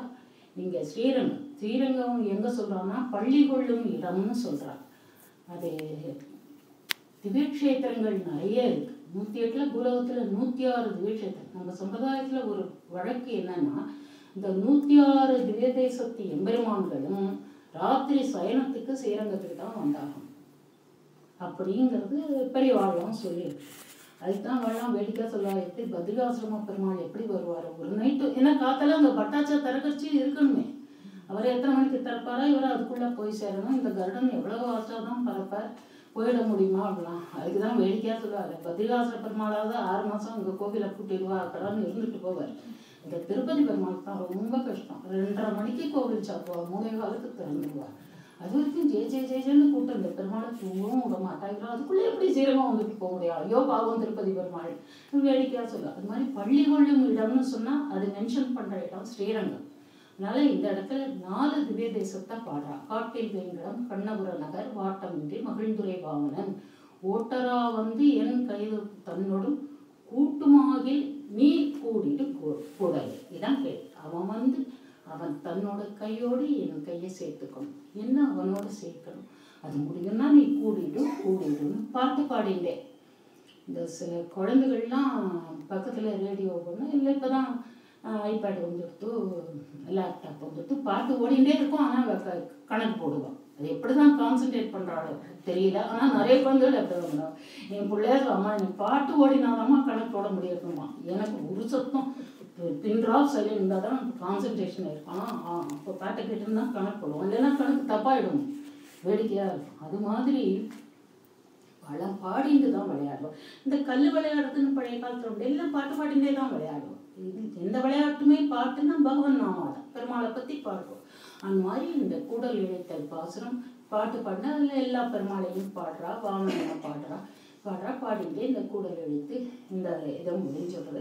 இதில் 4 திவ்யக்ஷேத்திரம் சொல்றது. ஆண்டாள் மதுரை ஸ்ரீவில்லிபுத்தூர் அந்த இடத்துல வாழ்ந்ததுனால அவர் தன்னுடைய தமிழ்நாட்டோட எல்லை மாதிரி சொல்றா. வடக்கே திருமலையை சொல்லுவா.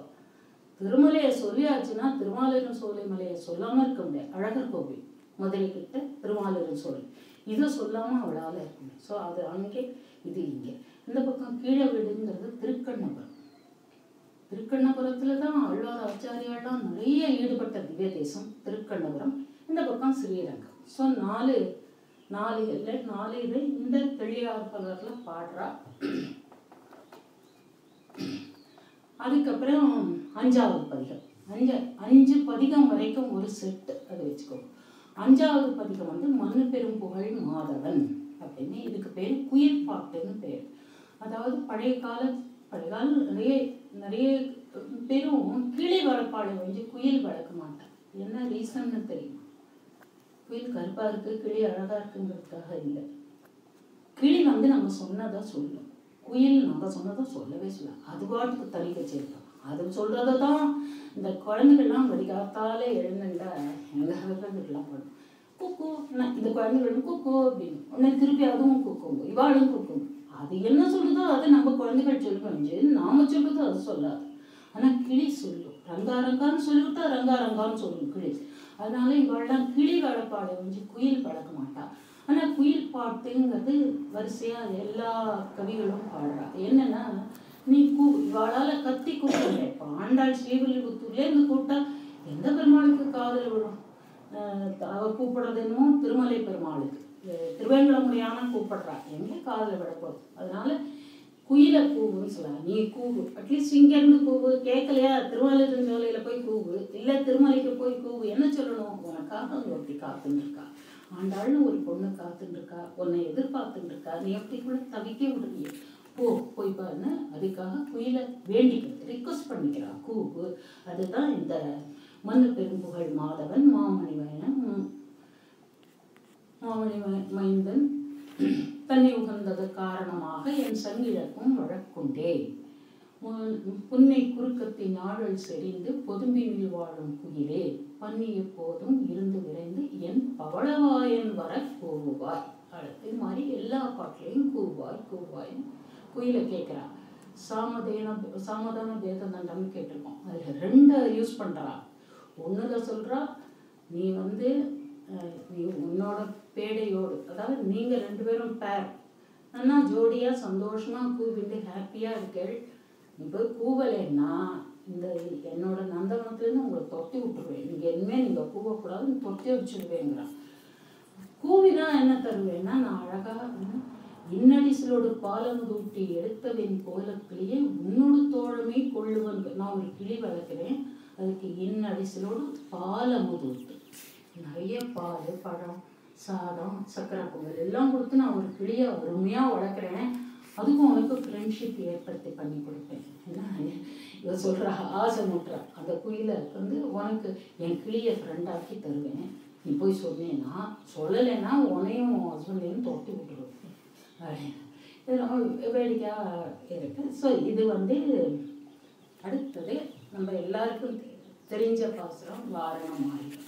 6வது பதிகம் 14ல் 6 வாரணமாயிரம். வாரணமாயிரம் கனாக்கண்டேன் தோழின்னு முடிக்கிறார். ஸோ இது கனவு காண்ற பாசுரம்.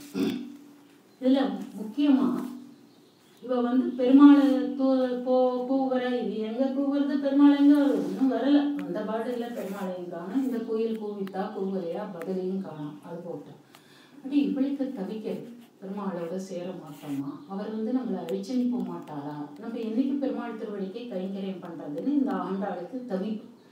ரொம்ப அப்படியே இழைச்சி போய் வருத்தப்பட்டு, சாப்பாடு இல்லை, தூக்கம் இல்லை, அப்படி. இப்போ பெருமாள் பார்க்குறார், என்னடா இவளை நம்ம அனுப்பிச்ச பர்பஸே இவ இந்த மாதிரி ஆயிட்டாளே, சரி இவளுக்கு கொஞ்சம் ஒரு டானிக் மாதிரி எதையாவது ஒன்று கொடுப்போம், ரொம்ப வீக்காக விட்டா என்ன பண்ணலாம்னா, கனவுல இவளை கல்யாணம் பண்ணிக்கிற மாதிரி ஒரு சொப்பனம் அனுகிரகம் பண்ணுறாரு பெருமாள். அக்கார்டிங் டு ஃபிலாசபி, நம்ம விசிஷ்டாத்வைத ஃபிலாசபியில் ஸ்வப்பனம் சத்தியம். மற்றவாள்லாம் சொப்பனங்கிறது இதுவே மாயைங்கிறா, அதை என்னத்தை சொல்லுவா, அதெல்லாம் நம்பிக்கை. ஆனால் நம்ம சம்பிரதாயத்தில் சொப்பனம் சத்தியம். ஒன்று கவனித்து பார்த்தீங்கன்னா, சொப்பனத்தில் இந்த நம்மளால் பார்க்க முடியாத வேர்ல்டில் இப்போ 3 கால் குதிரை ஓடுறதுன்னா அதெல்லாம் சொப்பனத்தில் பார்க்கவே முடியாது. சொப்பனத்தில் பார்க்குறதெல்லாம் ரியலாக இருக்கும், ரியல் தான் நமக்கு சொப்பனத்தில் வரும். ஸோ அது அந்த இவர் பாஷைக்காரர் நிறைய ஸ்ரீபாஷைத்தில் அதை பற்றி எழுதியிருக்காரு, என்னென்னா சொப்பனம் சத்தியம். ஸோ இவளுக்கு அதெல்லாம் தெரியும், ஏன்னா சாஸ்திரத்தில் சொப்பன சத்தியம்னு சொல்லியிருக்கு. அதனால ஃப்யூச்சர் கூட சொப்பனத்தில் தெரியும், இல்லை நல்ல பலன்லாம் தெரியும் அப்படின்னு. இதை விட என்னன்னு சொன்னால், நமக்கு புண்ணியம் பாவம்னு 2 வச்சுட்டு இருக்கும், 2ஐயும் அனுபவிக்கணும். அதுக்காக தான் இந்த ஜென்மம் தான். பாவம் மட்டும் தான் நிறைய சுமந்துட்டு வரும், புண்ணியமும் பண்ணியிருக்கோம், புண்ணியத்துக்கும் பலன் கிடைக்கிறது, பாவத்துக்கும் பலன். பெரியவாழ்லாம் சொல்ல, என்னமோ நான் பண்ண பாவம் அனுபவிக்கிறேன்பா, இல்லை புண்ணியம் தான், எவ்வளோ புண்ணியம் பண்ணியிருக்கா பாரு, அவன் நல்லா என்ஜாய் பண்ணுறான்னு சொல்லி. ஸோ அனுபவம் முக்கியம். புண்ணியமாகட்டும் பாவமாகட்டும் அதனுடைய பலனை அனுபவிக்கணும். அப்பதான் அந்த புண்ணியத்தினுடைய பலனும் தெரியும், பாவத்தினுடைய பலனும். ஸோ அனுபவிக்கிறதுங்க, ஃபீல் பண்ணுறது, ரியலைஸ் பண்ணுறது, அதை நீ சொப்பனத்திலேயே அனுபவிச்சுடலாம். விழிச்சிருக்கிற ஜாகிரதா அவஸ்தான்னு சொல்றோம். நீ விழிச்சிருக்கிற போதும் அனுபவிக்கலாம், சொப்பனத்திலையும் அனுபவிச்சுக்கலாம். அந்த கணக்கு கழிஞ்சிடும். இப்ப சில பேருக்கு அவ லைஃப் முடியறதுக்குள்ள அவ பண்ணின புண்ணிய பாவத்துக்கு மொத்த பலனையும் கொடுக்க டைம் இல்லைன்னு வச்சுக்கோங்க. பாதியை சொப்பனத்துல கொடுத்துருவாரு. ஏன்னா இவாதான் பாதியும் உறங்கி போகணும்னு நிறைய தூங்கிட்டு இருக்கோமே. நம்ம தான் இந்த தூங்கிட்டு இருக்கிற போது சொப்பனமா கொடுத்துடுறாரு. நிறைய பேர் சொப்பனத்துல ரொம்ப ஹாப்பியா சந்தோஷப்பட்டு. ஏன்னா இதுல கவனிச்சு பார்த்தா அனுபவம் முக்கியம். சரீரம் வேணா சொப்பனம் சரீரம், சொப்பனம் பார்த்த சரீரம் வேற மாதிரி நிறைய நன்னா நிறைய நகை போட்டுண்டு நன்னா கொடுத்திண்டு அப்படி இருந்த மாதிரி சொப்பனம் முடிச்சு பார்த்தா அதே புடவைதான், அதே நகை தான், ஒன்றும் எக்ஸ்ட்ராவா காணும். இது சொப்பனத்துல வந்த சரீரத்துக்கு. அந்த சரீரம் அதே மனசுதான். அந்த சந்தோஷப்பட்டது இல்லைன்னு சொல்ல முடியாது. சொப்பனத்துல சந்தோஷப்பட்டோம், அது நம்ம இல்லைன்னு சொல்ல முடியாது. ஸோ சொப்பனம் சத்தியம்ங்கிறது நம்ம சம்பிரதாயத்துல வருவாங்க. அந்த சத்தியமான சொப்பனத்தை இவளுக்கு கொடுத்தோம்னா கொஞ்சம் ஆறுதல் அடைவா அப்படின்னு சொல்லிதான் இந்த வாரணம் ஆயிரம் சொல்லணும். அதுல நிறைய நம்ம கல்யாணங்கள்ல எல்லாருமே சொல்றோம். வாரணம் ஆயிரம் சொல்றா. எல்லாருக்கும் தெரிஞ்ச விஷயம்தான் எப்படி கல்யாணம் நடந்தது. காப்பனா வாரணம் ஆயிரம் சூழபலம் செய்து நாரண நம்பி நடக்கின்றானே பூரண பொற்குடம் எட்டு புறமங்கலம் தோரணம் நாட்டை கனாக்கண்டின் தோழினான்னு ஆரம்பிச்சு ஒரு 10 பாசுரங்கள் சொல்றார். 11 பாட்டு வரும். இவ்வளவு சொல்றா. இதுல சொல்றச்சு வரிசையா நம்ம அவங்கள கல்யாணங்கள்ல என்னென்ன பண்றோமோ அதெல்லாம் எல்லாம் வரிசையா வருது. என்ன காப்பு கட்டுறது, அப்புறம் கைத்தலம் பட்ட கனாக்கண்டின் இதெல்லாம் 10 பாட்டு சொல்லியிருந்தா நாழி. அதுக்காக நான் சுருக்கமா அதனுடைய கருத்தை மட்டும் சொல்றேன். அப்புறம் தீவலம் அதான் இது பண்றது. அப்புறம் சப்தபதி அம்மி மிதிக்க கனாக்கண்டின் தோழி, அப்புறம் ஊர்வலம், யானை மேல ஊர்வலம், அப்புறம் வாழ்க்கை விடாயத்தி மாதிரி திருமஞ்சனம் பண்றா. கடைசியில இந்த கல்யாணம் அலுப்பு தீர திருமஞ்சனம் பண்றா. பொறியுடை எல்லாம் பாடுற. அந்த 10 பாசுரத்துல கல்யாணத்துல நடக்க வேண்டிய பாசுரங்கள்ல நல்லா இது ரொம்ப விவரமா சொல்ல நாழி ஆயிடும்னு நான் சுருக்கமா சொல்லிட்டு போறேன். பட் இதுல முக்கியமா ஒரே ஒரு விஷயம் சொல்லணும்.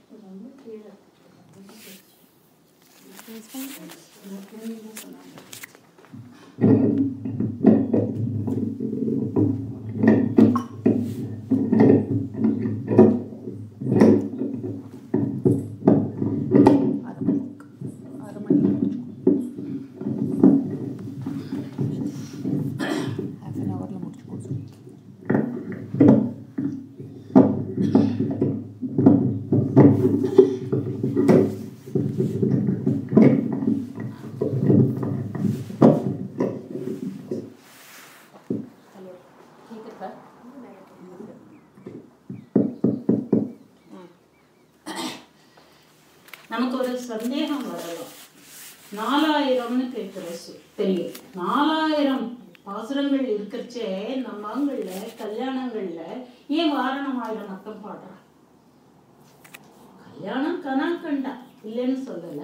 அப்படி எவ்வளவோ வாழ்த்துற பல்லாண்டுன்னு சொல்லலாமே. நிறைய கொண்ட பெண்டீர் மக்களேன்னு எல்லாரும் சந்தோஷமா இருக்கும்னு பாடின பாட்டெல்லாமும் இருக்கே, வைக்கலாமே அப்படின்னு சொன்னா கடைசி பாட்டுல விஷயம் வைக்கிறா ஆண்டா. என்னன்னு சொன்னா அவ ஆசீர்வாதம் பண்ற மாதிரி இந்த கடைசி பதிகம் அமைஞ்சிருக்கு. ஏன்னா அவ தாயார், நாமெல்லாம் அவ குழந்தைகள், நம்மளுக்கு கல்யாணம் ஆகும். தாயார் ஆசீர்வாதம் பண்றோம். எப்படின்னா இந்த பாசுரத்துல கடைசி பாட்டு வழியா ஆயனுக்காகத்தான் கண்ட கனாவினை வேயர்கள் விழுப்புவை விட்டு சித்தம் தூய தமிழ் மாலை இறைந்தும் வல்லவர் வாயுனன் மக்களை பெற்று மகிழ்வரே அப்படின்னு சொல்லி ஆசீர்வாதம் பண்றார். 16 பெற்று பெருவாழ்வு வாழ்வுன்னு தமிழ் ஆசீர்வாதம். அது மாதிரி வாயு நன்மக்கள், வாயுனா வாழும்னு அர்த்தம். வாழும் நன்மக்களை பெற்று மகிழ்வரே, நல்லா குழந்தை குட்டிகளோட க்ஷேமமா இருங்கோன்னு ஆசீர்வாதம் பண்றார். இதுதான் இந்த பதிகத்தோட. இதுல ஒரு விசேஷம். ஏன் நான் இதை சொல்றேன்னு சொன்னா, ஆழ்வார்களே ஜென்ரலா இந்த சம்சாரத்தை வெறுத்துதான் பாடுறா. ஏன்னா பொம்மநாட்டிகள் மேலே இவாளுக்கு எவ்வளவு கோபம்னு எனக்கு தெரியறது இல்லை. அப்போ எப்படியே பெண்டிரோடு வாழ்க்கை அப்படின்னா அதேதான் இழிவா சொல்லிட்டு இருக்கா. அதுக்கும் சமாதானம் சொல்றா. அதாவது பகவத் வழியில போற கணவனை அதுல போக விடாம தடுக்கிற பெண்டிற்காக பண்ண பாட்டு அது, உங்களுக்காக இல்லை அப்படின்னு அது இருக்கட்டும், ஏதோ சொன்னாங்க. ஆனா ஜென்ரலா வேண்டேன் மனை வாழ்க்கை வேண்டேன் மனை வாழ்க்கை இந்த கிரகஸ்தாசிரமத்தையே வேண்டான்னு சொல்லிதான் மற்ற ஆழ்வார்கள்லாம் பாடிட்டாங்க. ஆனா இவ தாயார் இவ சொல்ல இல்லை இல்லை என் குழந்தைகளுக்கெல்லாம் கல்யாணம் ஆகணும், வாழும் நன்மக்களை பெற்று மகிழணும் அப்படின்னு இவ ஆசீர்வாதம் பண்றா. ஏன்னா மனுஸ்மிருதியில சொல்லியிருக்கு, தர்ம பிரஜா அபிவிருத்தியர்த்தம் விவாகம் விதினா குரு, செஞ்சுக்கோங்கோ கல்யாணம் பண்ணிக்கோங்கோ. எதுக்கு? தர்ம பிரஜா, தர்ம பிரஜைகள், தர்ம வழியில நடக்கிற குழந்தைகளுக்காக கல்யாணம் பண்ணிக்கோங்க, குழந்தைகளை பெற்றுக்கோங்க. ஏன்னா கிரகஸ்தாசிரமம் இல்லைன்னா சந்நியாச ஆசிரமமும் ஆதரிக்க ஆளு இல்லாம போயிடும், பிரம்மச்சாரிகளுக்கும் ஆதரிக்க ஆளு இல்லாம போயிடும்.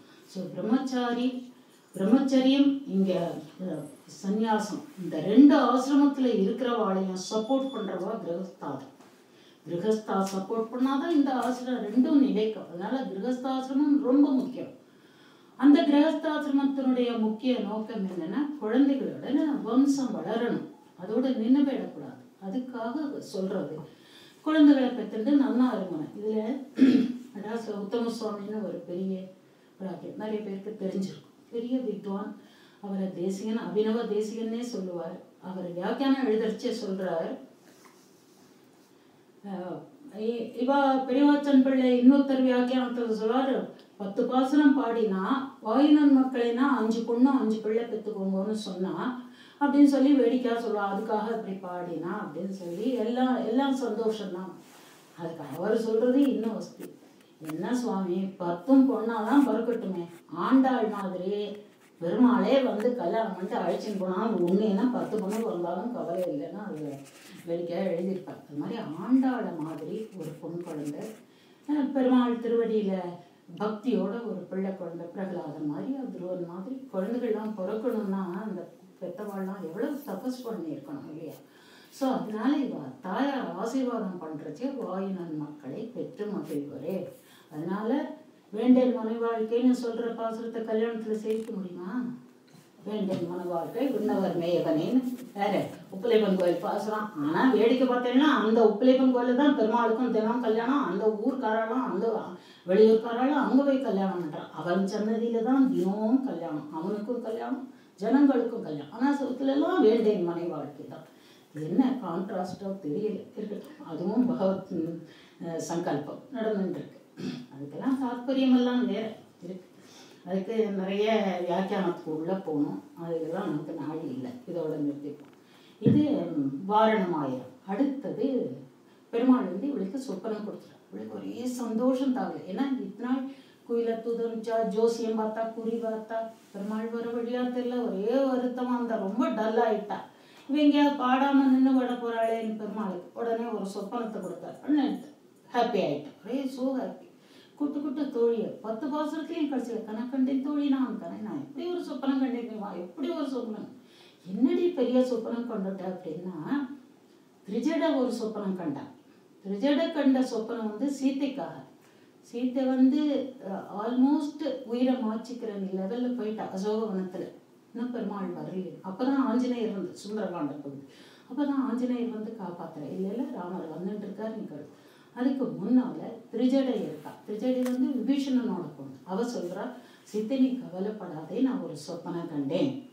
அதான் 2 சொப்பனம் ரொம்ப ஃபேமஸ் நம்ம சொல்றோம். ஆண்டாள் கண்ட கனவு ஒண்ணு, திரிஜடை கண்ட கனவு ஒண்ணு. திரிஜடை கண்ட கனவு என்னன்னு கேட்டா, சீத்தைட்ட சொல்றா, வருத்தப்படாதே, கண்டிப்பா ராமன் வருவான், நான் ஒரு சொப்பனம் கண்டேன்.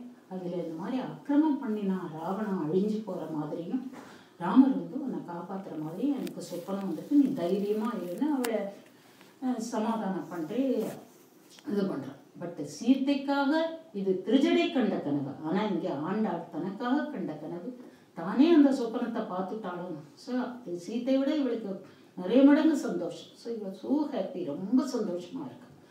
அப்போ அப்படி உடனே தான் நமக்கு தான் கற்பனை ஓடிடுமே, ஆஹா அவனை கல்யாணம் பண்ணிக்க போறோம், ஏன்னா நாளைக்கு நடக்கும்னு நம்புறா.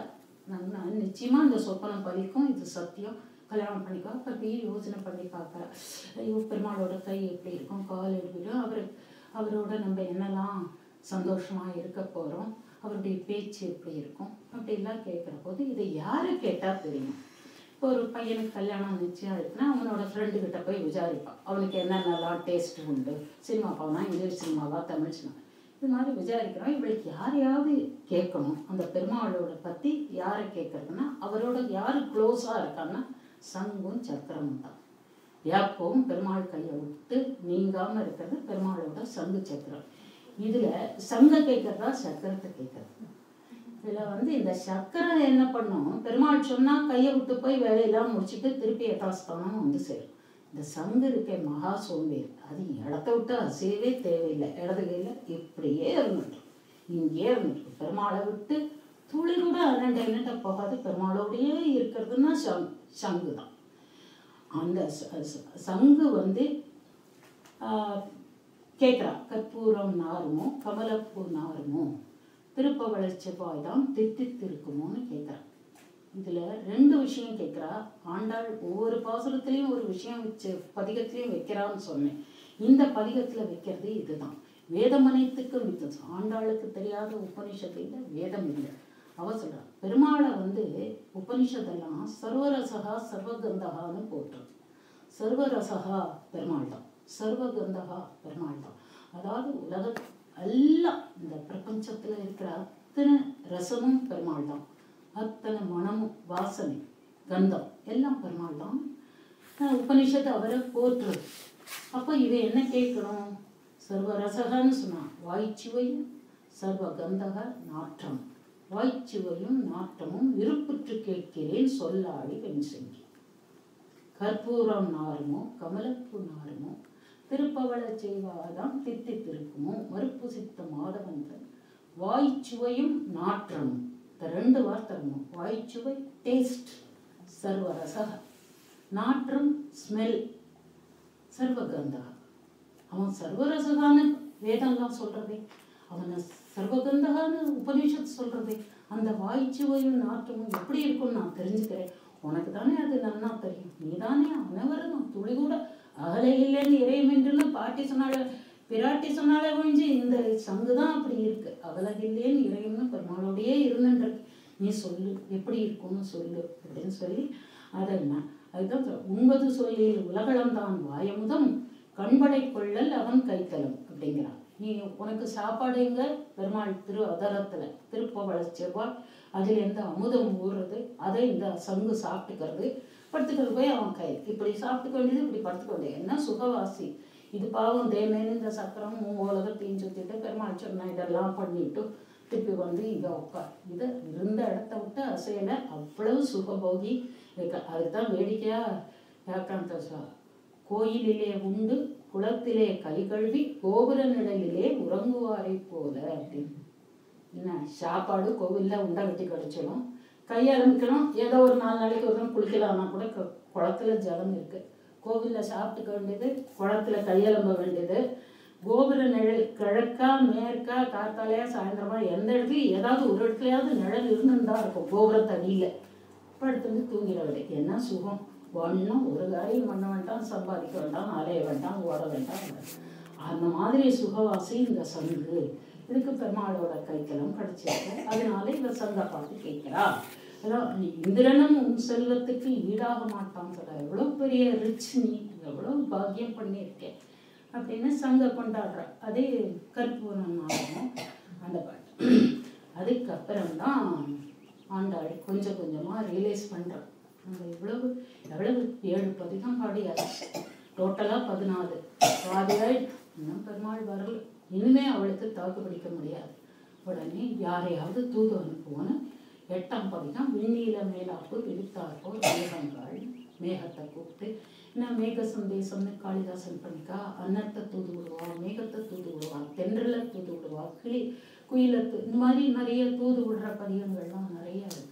இப்போ இவ இந்த இடத்துல மேகத்தை, ஏன்னா அவ்வளவு லாங் டிஸ்டன்ஸ் ஃப்ரம் ஸ்ரீவில்லிபுத்தூர்லேருந்து திருப்பதி போகணும்னா இந்த மேகங்களால் தான் போக முடியும். பாவம் இந்த அன்னமெல்லாம் என்னைக்கு போய் சேர்றது, நடக்கிற காரியங்கள்.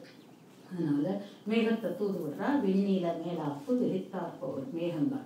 அதுதான் குளிரருவி வேங்களுக்கு கோவிந்தன்னா அழியத்த மேகங்கள் ஆவிகா திருப்பேனி, அவன் வர வரைக்கும் என்னோட உயிரை கையில பிடிச்சுன்னு இருப்பேன், தயவு செய்து போய் சொல்லுங்க, இங்க ஒருத்தி உனக்காக காத்துன்னு இருக்காங்க. அப்ப சொல்லிச்சா, அவனால நான் மிஸ் பண்ணது 5: ஒளி, வண்ணம், உறக்கம், சிந்தை, வடை அப்படின்னு 5ஐயும் நான் இழந்துட்டேன்னு சொல்றேன். ஒளின்னா தேஜஸ், என்னோட தேஜஸ் போயிடுது. அழகு, வண்ணம், அழகும் போயிடுது. ஏன்னா ஒன்றும் சாப்பாடு இல்லை, தூக்கம் இல்லை, உறக்கம் போயிடுது, சிந்தை என்னுடைய நினைவெல்லாமே போயிடுது, மயக்கத்திலேயே இருக்கேன். அவன் வரல, போய் சொல்லுங்க, எல்லாத்தையும் இழந்துட்டு உனக்காக அங்கே ஒருத்தி தவிச்சுன்னு இருக்கா, நீ போய் அவளை காப்பாற்றக்கூடாதான்னு அந்த பெருவாள்கிட்ட போய் சொல்லுங்க அப்படின்னு சொல்றான். இந்த இடத்துலையும் சொல்லுவா, வளைன்றத முக்கியமா எல்லாம் இந்த பிரிவு, இந்த என்ன பயலை நோய் அப்படின்லாம் நிறைய சொல்றாங்ககிட்டே, இந்த பிரிவாற்றாமை, இந்த பிரிவினால வர துக்கம், அதுல இவாளுக்கு வளை கழண்டு வந்தோம்னா உடம்பு இழைச்சி போயிடுறது. அப்படியே வரலையே, வெளியூர் போனா வரலையே, கணவன் வரலையேன்னு இந்த பெண்ணு ஏங்கி ஏங்கி சரியா சாப்பிட மாட்டா, உடம்பு இழைச்சி போயிடுமா, வளை கழண்டு விழுந்துருமா. அப்புறம் கணவன் ஊர்லேருந்து அப்பெல்லாம் ஷிப்பில் போவா, சம்பாதிச்சுட்டு வர கப்பலில் ஒரு தூரம், அந்த கோவலன் கண்ணகி கதையிலெல்லாம் கூட ரொம்ப தூரம் கப்பலில் போவா, பணம் சம்பாதிக்கிறதுக்காக. ஒரு 2 வருஷம் 3 வருஷம் கழிச்சு வருவா பாவம். அப்போ இந்த அப்படியே இழைச்சி கயிறா போயிட்டா, கையில் வளையே நிற்கலைன்னு எல்லாம் பேசிட்டு இருப்பான். அவன் வந்ததும் வாழ்க்கை வந்துட்டான்னு சந்தோஷமா, அந்த சந்தோஷத்தில் உடம்பு பத்துமா, விளைப்புண்டா பட்டு விட்டு தெரிச்சு வருமா, அவ்வளோ குண்டாயிடுவாளாம் அப்படின்னு வேடிக்கையாக இதில் வியாக்கியானங்களில் வேடிக்கையாக எழுதுவா. அது மாதிரி இவளுக்கு எல்லாம் மிஸ் பண்ணிட்டு சாப்பாடு இல்லை, உறக்கம் இல்லாமல் காத்துருக்கா. அந்த இடத்துல ஒரு ரொம்ப அழகாக ஒரு எக்ஸாம்பிள் சொல்கிறா ஆண்டா, அதை இங்கே சொல்லணும்னு. உலங்குண்ட விலங்கனி போல் அப்படிங்கிற, உலங்குன்னு ஒரு கொசுவும், ஒரு டைப் ஆஃப் ஒரு மஸ்கிட்டோ. அந்த கொசு விளாம்பழம் தெரியும், விளாம்பழத்து ஓடே உட்டாப்பிள்னே சொல்கிறோம், அது ஓடே மரக்கட்டை மாதிரி இருக்கும் விளாம்பழம். அந்த விளாம்பழத்தை அந்த கொசு முச்சுதுன்னா உடைச்சி பார்த்தா உள்ள தண்ணி பசியே இருக்கா, அப்படி ட்ரையாக இருக்கும். அது எப்படி தான் அது சாப்பிட்டதோ தெரியாது. மேலே பார்த்தா விளாம்பழம் அப்படியே அசிட்டிஸ் நல்லா இருக்கும், பட் உடைச்சி பார்த்தா உள்ள ட்ரை ஆகிடுமா. என்னன்னா அந்த கொசு இது பண்ணா. அதை தனக்கு எக்ஸாம்ஸ் என்ன வெளியில் பார்த்தா உங்களுக்கு நான் எவ்வளவு உள்ளுக்குள்ளே உருகுறேன்னு தெரியல, ஆனால் நான் இப்போ உலங்குண்ட விலங்கனி போல இருக்கேன், அது மாதிரி ஆகிட்டேன், நான் உள்ளுக்குள்ளே அப்படியே உருக்கொலைஞ்சு போயின்னு இருக்கேன், அவனை போய் வர சொல்லு அப்படின்னு சொல்லி விண்ணீல மேலாப்பு மேகங்களை தூது விடுறார். பட் இந்த மேகங்கள் என்னன்னா நல்ல நிறைமாத கர்ப்பிணி மாதிரி, அவ்வளவு ஜலம் அந்த மேகத்துல, மழை பொழிய காத்துன்னு இருக்கு, தவிச்சுன்னு இருக்கு. ஏதாவது ஒரு மலை இடிச்சா போறோம், மழை கொட்டிடும். பக்கத்துல திருமாலிரும் சோலை, இதை தாண்டி அது எங்க திருமலைக்கு போறது, அங்கேயே மழை கொட்டிட்டு போல இருக்கு. ஏன்னா இவளுக்கு அங்கேருந்து ஒன்றும் பதில் வரல, இந்த மேகமும் சொல்லலை, பெருமாள் வந்தாதானே ரிசல்ட்டு, ஒன்றும் வரல. அப்போ இவ யோசனை பண்றா, ஓஹோ இந்த மேகம் அவ்வளவு தூரம் போல இந்த திருமாலிரும் சோலையிலேயே, அதாவது அழகர் கோவில் மதுரை கிட்ட ஸ்ரீவில்லிபுத்தூருக்கு பக்கத்துல இருக்கிற மலை, அது கொட்டிட்டு போல இருக்கு மழை, சரி பெருமாள் வரலையே அப்படின்ட்டு அப்ப இவரே ஆகும். ஏன்னா அவளுக்கு தெரியும் இங்க இருக்கிறது எல்லாம், அதான் அப்பவே சொன்ன 4 க்ஷேத்திரமும் சொன்னாலே, எல்லா இடத்துலையும் பெருமாள் எந்தெந்த பெயர்ல இருந்தாலும் எல்லாம் கிருஷ்ணன் தான், எல்லாம் கிருஷ்ணன் தான், இந்த பெருமாளாவது வரக்கூடாதா அப்படின்னு சொல்லி அங்கதான் இவர் இதுக்கு சொல்றா. அந்த வெண்ணில மேலாப்புக்கு அடுத்தது இந்த திருமாலிரும் சோலை மலைக்கு பாசனம் வைக்கிறார். திருமாலிரும் சோலை மலையில அந்த மலையோட அழகெல்லாம் வர்ணிக்கிறா, அது ஒரு வக்கரத்திட்டம். இந்த இடத்துல அதாவது சிந்தூர செம்படியோ திருமாலிரும் சோலை எங்கும் இந்திர கோபங்களின்னு, அதாவது இந்திர கோபம்னா பட்டர்ஃப்ளை, செக்கச்செவியில பட்டர்ஃப்ளை நிறைய பறக்கிறோம், அதனால அந்த மலையே சேஃபா தெரியறோம் அப்படின்னு ஆண்டாள் இந்த பாசுரத்தில் பாடு. நிறைய கலர்ஃபுல்லாக கலரெல்லாம் வர்ணிக்கிறார், கருப்பு வெள்ளை புஷ்பங்கள் நிறைய மலர்ந்துருக்கு, சில கரும்புழை மலர், அந்த பூவெல்லாம் பார்த்துச்சே பெருமாள் ஞாபகமே வருதே எனக்கு. அந்த சிவப்பை பார்த்துச்சே பெருமாளுடைய திரு அவதரங்கள் நினைவுக்கு வருது. அந்த கருநீல வண்ணத்தை பார்த்துச்சே கிருஷ்ணனோட சரீரத்தோட அந்த திருமேனியோட அழகு தெரியுது, அந்த கலர் தெரியுது, அந்த கருப்பு கலர் தெரியும். முல்லைப்பூவை பார்த்துச்சே அவனுடைய பல்வரிசை ஞாபகம் வருது.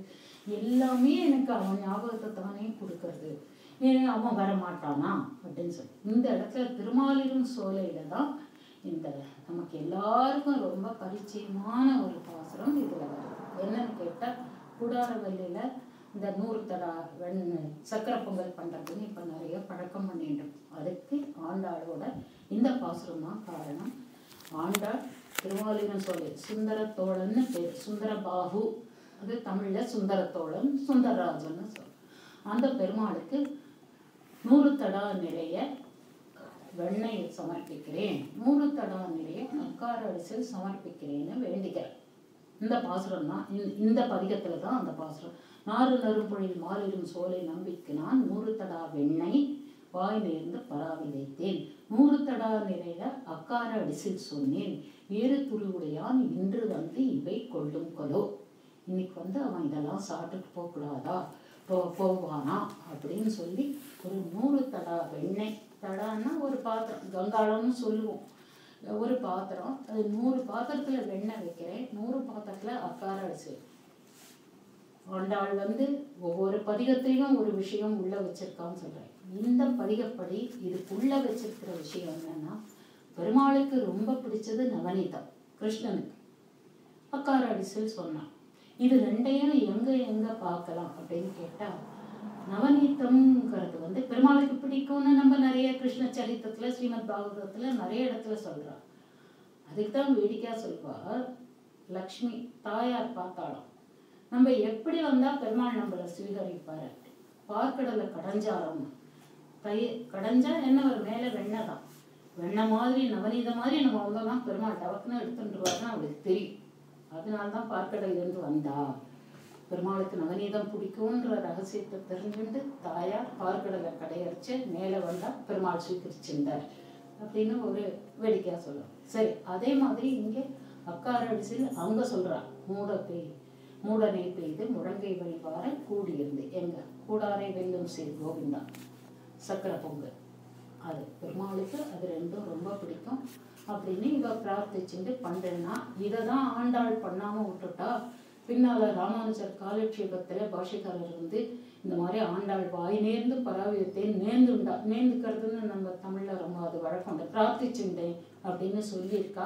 அவ பண்ணினாலோ பண்ணல, நாம பண்ணி வைப்போம் அப்படின்னு சொல்லி ராமானுஜர் காலத்துல போய் சமர்ப்பிச்சாராம். அதனாலதான் அவர் அடுத்து ஸ்ரீவில்லிபுத்தூர்ல போய் சேவிக்க போச்சு. ஆண்டாள் அண்ணா அண்ணான்னு கூப்பிட்டு அவரை வரவேற்றா அப்படின்னு சொல்லி ஐதீகத்துல சொல்றா. இன்னும் தங்கையோட அபிலாஷையெல்லாம் அண்ணா தான் பூர்த்தி செய்து வைப்பார் அப்படிங்கிற சம்பிரதாயம். ஒரு தங்கையை ஆசைப்படுறதெல்லாம் அண்ணா நிறைவேற்றி வைப்பார் அப்படின்றதுனால ராமானுஜரை அதான் பெரும்புதூர் மாமுனிக்கு பின்னானாள் வாழியே, பின்னானாள்னா தங்கை அவருக்கு அடுத்தது அப்படின்னு சொல்லி ஆண்டாளுக்கு வாழி திருநாமம் வந்திருக்கு. இது திருமாலிருஞ் சோலை மலையை பத்தின இது சிந்தூர செம்படின்னு ஆரம்பிக்கிறது. இது 9வது பதிகம். 10வது பதிகமும் கார்கோடல் பூக்கள்னா அந்த திருமாலிருஞ் சோலை மலையில இருக்கிற நிறைய பூக்களை என்றார். பட் இங்கேதான் இந்த நம்ம சம்பிரதாயத்தில் இருக்கிற இந்த முதலையே சொன்னேன் 3 சரம ஸ்லோகம்னு, அது 3ஐயும் அது 2 இதை இங்க எடுக்கிறார். என்னன்னா, கொல்லை அறைக்கே மூக்கை அறிந்த குமரனார் சொல்லும் பொய்யானால் நான் பிறந்ததும் பொய்யன்றேன். கொல்லை அறைக்கே மூக்கறிந்த குமரனார் யார்? கொல்லை அறைக்கு அவ மூக்க எடுத்து, கொல்லை அறைக்குன்னா பேக் டோரால வந்தவ, வழியோட வந்திருந்தா பெருமாள் அவளை ஏத்துன்னு இருப்பார். ஆனா அவ அப்படி வரல, பேக் டோரால வந்தா, அவ வழியெல்லா வழியில வந்தா. அதனால அவ கொல்லை அறைக்கு சூர்பனகை மூக்கறிந்த குமரனார் நம்ம ராமர் தான் சொன்னாரு. அவர் சொன்னதப்ப பொய்யாயிடுமா அப்படின்னு வருத்தப்பட்டுக்கிறார். இதுல இன்னொன்னு, பாம்படையாருக்கு தம் நாவும் 2ஆயிற்றோ அப்படின்னு. அவன் படுத்துட்டு இருக்கிறது பாம்பு, பாம்புக்கு 2 நாக்கு. அப்ப அவன் சொன்ன வார்த்தையெல்லாம் பாம்பு மாதிரி தானா? சொல்றது ஒண்ணு செய்யறது ஒண்ணா? அப்ப நிஜமாவே சொல்லலையா? அது இப்ப 2 நாக்கா, ஒரு நாக்கால சொன்னாரா? இந்த அப்ப இது சத்தியமாகாதான்னு சந்தேகப்படுற பாட்டெல்லாம் இது கடைசியில இதுல ஃபைனல். ஏன்னா பெருமாளை சந்தேகப்பட்டுட்டே பாடுறான்னு நமக்கும் ஒரு அபிப்பிராயம் வந்துடுறது. அதுக்குதான் கடைசியில நமக்கு ஒரு வழிகாட்டுற. அதாவது இவர் தானா இவ்வளவு சொல்லி பார்த்தா, பிரயத்தனம் பண்ணா, அழுதா, சிரிச்சா, வண்ண நடக்க. இப்ப அவளுக்கு ஒரு தெளிவு வரும். என்னன்னா, ஆச்சாரியன் மூலமா பெருமாளை வரவழைக்கும். அதுதான் இந்த பாசுரத்தோட முக்கியமான விஷயம். இந்த பதிகத்துல ஆண்டாள் வச்சிருக்கிற விஷயம். நல்லையன் தோழி நாகனின் செய் நம்பரர் செல்வர் பெரியவர் சிறு மானிடவர் யாம் செய்வதன் வெள்ளிப்புதுவை விட்டு சித்தர் தங்கள் தேவரை வல்ல பரிசு வருவிப்பரில் அது காண்டுமே அப்படின்னு சொல்றாங்க. செல்வர் பெரியவர், அவர் பெருமாள் எப்பேற்பட்டவர், இவ்வளவு பெரியவர், நாம ரொம்ப சின்னவர். செல்வர் பெரியவர் சிறு மானிடவர் நாம் செய்வது, நம்ம என்ன பண்ண முடியும்? அவரோ இவ்வளோ பெரியவர், பெருமாள்ன்றவர் எவ்வளோ பெரியவர், நாமும் ரொம்ப ரொம்ப சின்னவா. நாம கூப்பிட்டா அவர் வருவாரா? வரமாட்டார். ஆனா ஆச்சாரியன் சொல்லியிருக்கார், ஆச்சாரியன் வார்த்தைக்கு ஆண்டவனும் கேட்கணும், பெருமாளும் அடிபணிவார். அப்போ ஆச்சாரியன் வரவழைச்சா தங்கள் தேவரை விட்டு சித்தர் தங்கள் தேவரை வருவிப்பரே அது காண்டுமே, அவர் கூட்டின்னு வந்தா நான் பார்ப்பேன். வல்ல பரிசுங்கிறார். எனக்கு ஏதாவது எங்க அப்பா கிஃப்ட் கொடுக்கணும்னு ஆசைப்பட்டாருன்னா எனக்கு வல்ல பரிசு பெருமாள். அந்த பெருமாளை எங்க அப்பா அப்பான்னு கூட சொல்ல, எனக்கு ஆச்சாரியன் அவர், ஆச்சாரியின் மூலமா எனக்கு பெருமாளோட திருவடி கிடைக்கும்னா அப்போ நான் பார்த்துக்கிறேன் சரி அப்படின்னு ஒரு மாதிரி ஆச்சாரியன் கிட்ட பாரத்தை சமர்ப்பிச்சுட்டு, இங்கதான் ஆச்சாரியன் கிட்ட பரியாசம் பண்ற மாதிரி தன்னையே ஒப்படைச்சு விட்டு நிம்மதியா இருக்கு. அதுக்கப்புறம் அந்த அந்த பாசுரத்துல தான் நிறைய பேசுறா. கடலே கடலே, மழையே மழையே, எல்லாத்தையும் கூட்டு வரல பாரு, இப்படி ஏமாத்திட்டார் பாரு பெருமாள், வரல பாரு, இப்படி சொல்றா. கடைசியில் இந்த ஆச்சாரியனை சொன்னா விட்டு இந்த புலம்பலையே நிறுத்திடுறான். சரி வேண்டாம், ஆச்சாரியன்ட்ட விட்டாச்சு, இனிமே காரியம் நடக்கும்னு அவளுக்கே ஒரு நம்பிக்கை வந்து. ஸோ அந்த நம்பிக்கையோட உள்ள வர, ஆத்துக்குள்ள வர, இனிமே இந்த இயற்கையில இந்த கடலையும் மானத்தையும் இதையும் நதியும் கடல் இதெல்லாம் பார்த்து பாடவே வேண்டாம், அந்த புஷ்பங்கள் எல்லாம் பார்த்து போரும் பாடினது ஆச்சாரியன் பண்ணி கொடுத்துருவார் அப்படின்னு ஒரு திருட விசுவாசம் வந்துடுது. ஆத்துக்குள்ள உள்ள வர. அப்ப ஆத்துல நிறைய பொம்மநாட்டிகள், அம்மா பெரியம்மா அத்தை பாட்டின்னு எல்லாம் இருக்கா. எண்ணி பொண்ணு இப்படி அழைச்சி போயிட்டேன், இப்படி வளை கூட கையில நிற்கலையே, இப்படி அழைச்சி போயிட்டே ஏன் அப்படின்னு. அப்ப இவ சொல்றா, நீ ஸ்ரீரங்கத்துல ஒரு பெருமாள் இருக்கார் பாரு, அவர் அவ்வளவு அழகானவர், அவர் ஏன் வளைய கடல் வளைய ஆக்கிட்டார் அப்படின்னு சொல்லி அந்த பெருமாளை பத்தி எனக்கு, ஏன்னா அவளுக்கு தெரிஞ்சிடாது. வில்லிபுத்தூர் விட்டு சித்தர்னு எப்ப சொன்னாலோ அவர் தான் கடைசியில இவளை ஆண்டாளை கூட்டிட்டு வர சொல்லி விஷ்ணு சித்தருக்கு சொப்பனம் சாதிச்சவர் ஸ்ரீரங்க பெருமாள். நம்முடைய சன்னதிக்கு ஆண்டாளை அழைத்து வரும்னு சொன்னார், இவரும் அழைச்சின்னு போனார். அப்படியே உள்ள அந்த தியானம் ஆயிட்டா. இதானே ஆண்டாளோட சரித்திரத்தோட முடிவு. அதனால இவ சொல்றா. இப்ப அடுத்தது, அதாவது முதல்ல திருவேங்கடமுடையான பாடினா, அப்புறம் திருமாலிரும் சோலை மலையான பாடினா, இப்ப அடுத்தபடியா திருவரங்க பெருமானை பாடுறா. அங்கதான் இந்த வராக சரம ஸ்லோகத்துல தன்னுடைய அவதார ரகசியத்தை சொல்றா. பாசி தூர்த்து கிடந்த பார்மகற்கு பண்டொரு நாள் மாசுடம்பில் நீர்வாரா மானவிடா பன்றியார் தேசுடைய தேவர் திருவரங்க செல்வன் பேசி இருப்பனகள் பேர்க்கவும் பேராவே அப்படின்னு. பாசி தூர்த்து கிடந்த பார்மகற்கு பாசி பிடிச்சு போச்சான். அப்படி அவ்வளவு நாள் அந்த பூமி அழுந்தி கடந்த அந்த சமயத்துல அவளுக்கு மானவிழா பன்றியாய் அப்படிங்கிற பன்னி, எவ்வளவோ ஜந்துக்கள் உலகத்துல இருந்துச்சு, ஒரு பன்னியா வந்தாரே இவருக்கு மானம் இல்லையான்னு கேட்கிறான். அந்த மானம் இல்லை, அதை தான் ஆச்சாரியெல்லாம் சொல்றான். அந்த மானமா தப்பா நினைச்சுக்காரு. மானம்னா லிமிட்னு அர்த்தம். மானாதீத்த பிரதித விபவம்னு ஆரம்பிக்கிறார் ஸ்ரீஸ்துதியை. மானாதீத்தத்துன்னு எல்லை இல்லாத, லிமிட்லெஸ். அந்த வானத்துக்கு எல்லையே கிடையாது. அது மாதிரி அவ பெருமைக்கு எல்லை கிடையாது. அவ்வளவு புகழ் வாய்ந்த. அதான் ஞானப்பிரானை எல்லாம் இல்லை நான் கண்ட நல்லதுவேன்னு நம்மாழ்வார் பாடுறார் திருவருத்தத்தில். ஞானப்பிரான்னா வராக அவதார், வராகமூர்த்தி, வராக பெருமாள் மாதிரி ஒரு அவதாரம் நான் பார்த்ததே இல்லை. அவ்வளவு வசந்த அவதார். ஸோ இவளுடைய அவதார காரணமா இருக்க அந்த வராக அவதாரம், அதை பத்தி இந்த பதிகத்துலதான் பாட்டு வைக்கிறார். பாசி தூர்த்து கிடந்த பார்மகற்கு அவருடைய வார்த்தைகள் பேர்க்கவும் பேராவே, கல்லுல எழுதின மாதிரி யாராலையும் அழிக்க முடியாது. அந்த பெருமாள் சொன்னதான் அது நடக்கும். இப்ப அவளுக்கு அவ்வளவு விசுவாசம் வந்துடுறது பெருமாள் பேரை. இல்லை நிச்சயமா நடக்கும். பெருமாள் நம்மளை காப்பாத்தார். இதுக்கு 2-3 இதை சொல்றான். ஒரு பொண்ணுக்காக சமுதிரத்துல அணை கட்டிட்டு அவர் போனாரோனோ சரி. இது ஒரு சிசுபாலன் அண்ணாந்து இருக்காங்க, சிசுபாலன் கதை கொண்டார். கல்யாணம் கோடித்துன்னு, கண்ணாலம் கோடித்துன்னு, அதாவது கல்யாணம்னு அவனுக்கு சிசுபாலன் கொண்டாட்டமா இந்த ருக்மணியை கைப்பிடிக்கிட்டு எல்லா அரேஞ்ச்மெண்ட்ஸ் எல்லாம் ஆயிடுத்து. எல்லாம் பந்தல்ல வந்து உக்காண்டாச்சு. சிசுபாலம் உக்காண்டு எப்படி ருக்மணி எங்கே வரான்னு பார்த்துட்டு இருக்கான். இந்த சினிமாவில் வில்லன் கிளைமேக்ஸ் வில்லன் உட்காந்துருப்பான். இங்கேருந்து அவன் ஹீரோ வருவான். கிளைமேக்ஸ் வந்து அப்படியே தூக்கிட்டு ஓடி போகிற மாதிரி கிருஷ்ணன் வந்து அப்படி தானே ருக்மணியை வச்சுன்னு போய் கல்யாணம் பண்ணிட்டார்.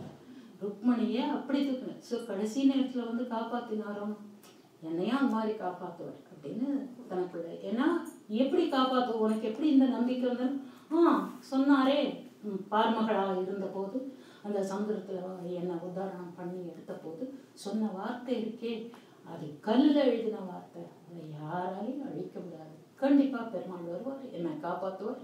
ஏன்னா எனக்கு சப்போர்ட் எங்கள் ஆச்சாரியன் இருக்கார், அவர் வரவழைப்பார், நானும் பார்ப்பேன், கல்யாணம் பண்ண ஒரு மாதிரி அவரோட சேர்ந்து போகணும். இப்போ மனசு கொஞ்சம் சமாதானம் ஆகிடுறார். இது வந்து ரொம்ப நிம்மதியாக போயிடுது. அப்புறம் அடுத்தது வந்து சரி இவாளெல்லாம் சொல்கிறா, அது சரி ருக்மணி ஆகட்டும், சீத்தை ஆகட்டும், பார்மகளாகட்டும், பூமாதேவி ஆகட்டும், எல்லாரும் எவ்வளவு பொறுமையாக காத்துட்டு இருந்தா.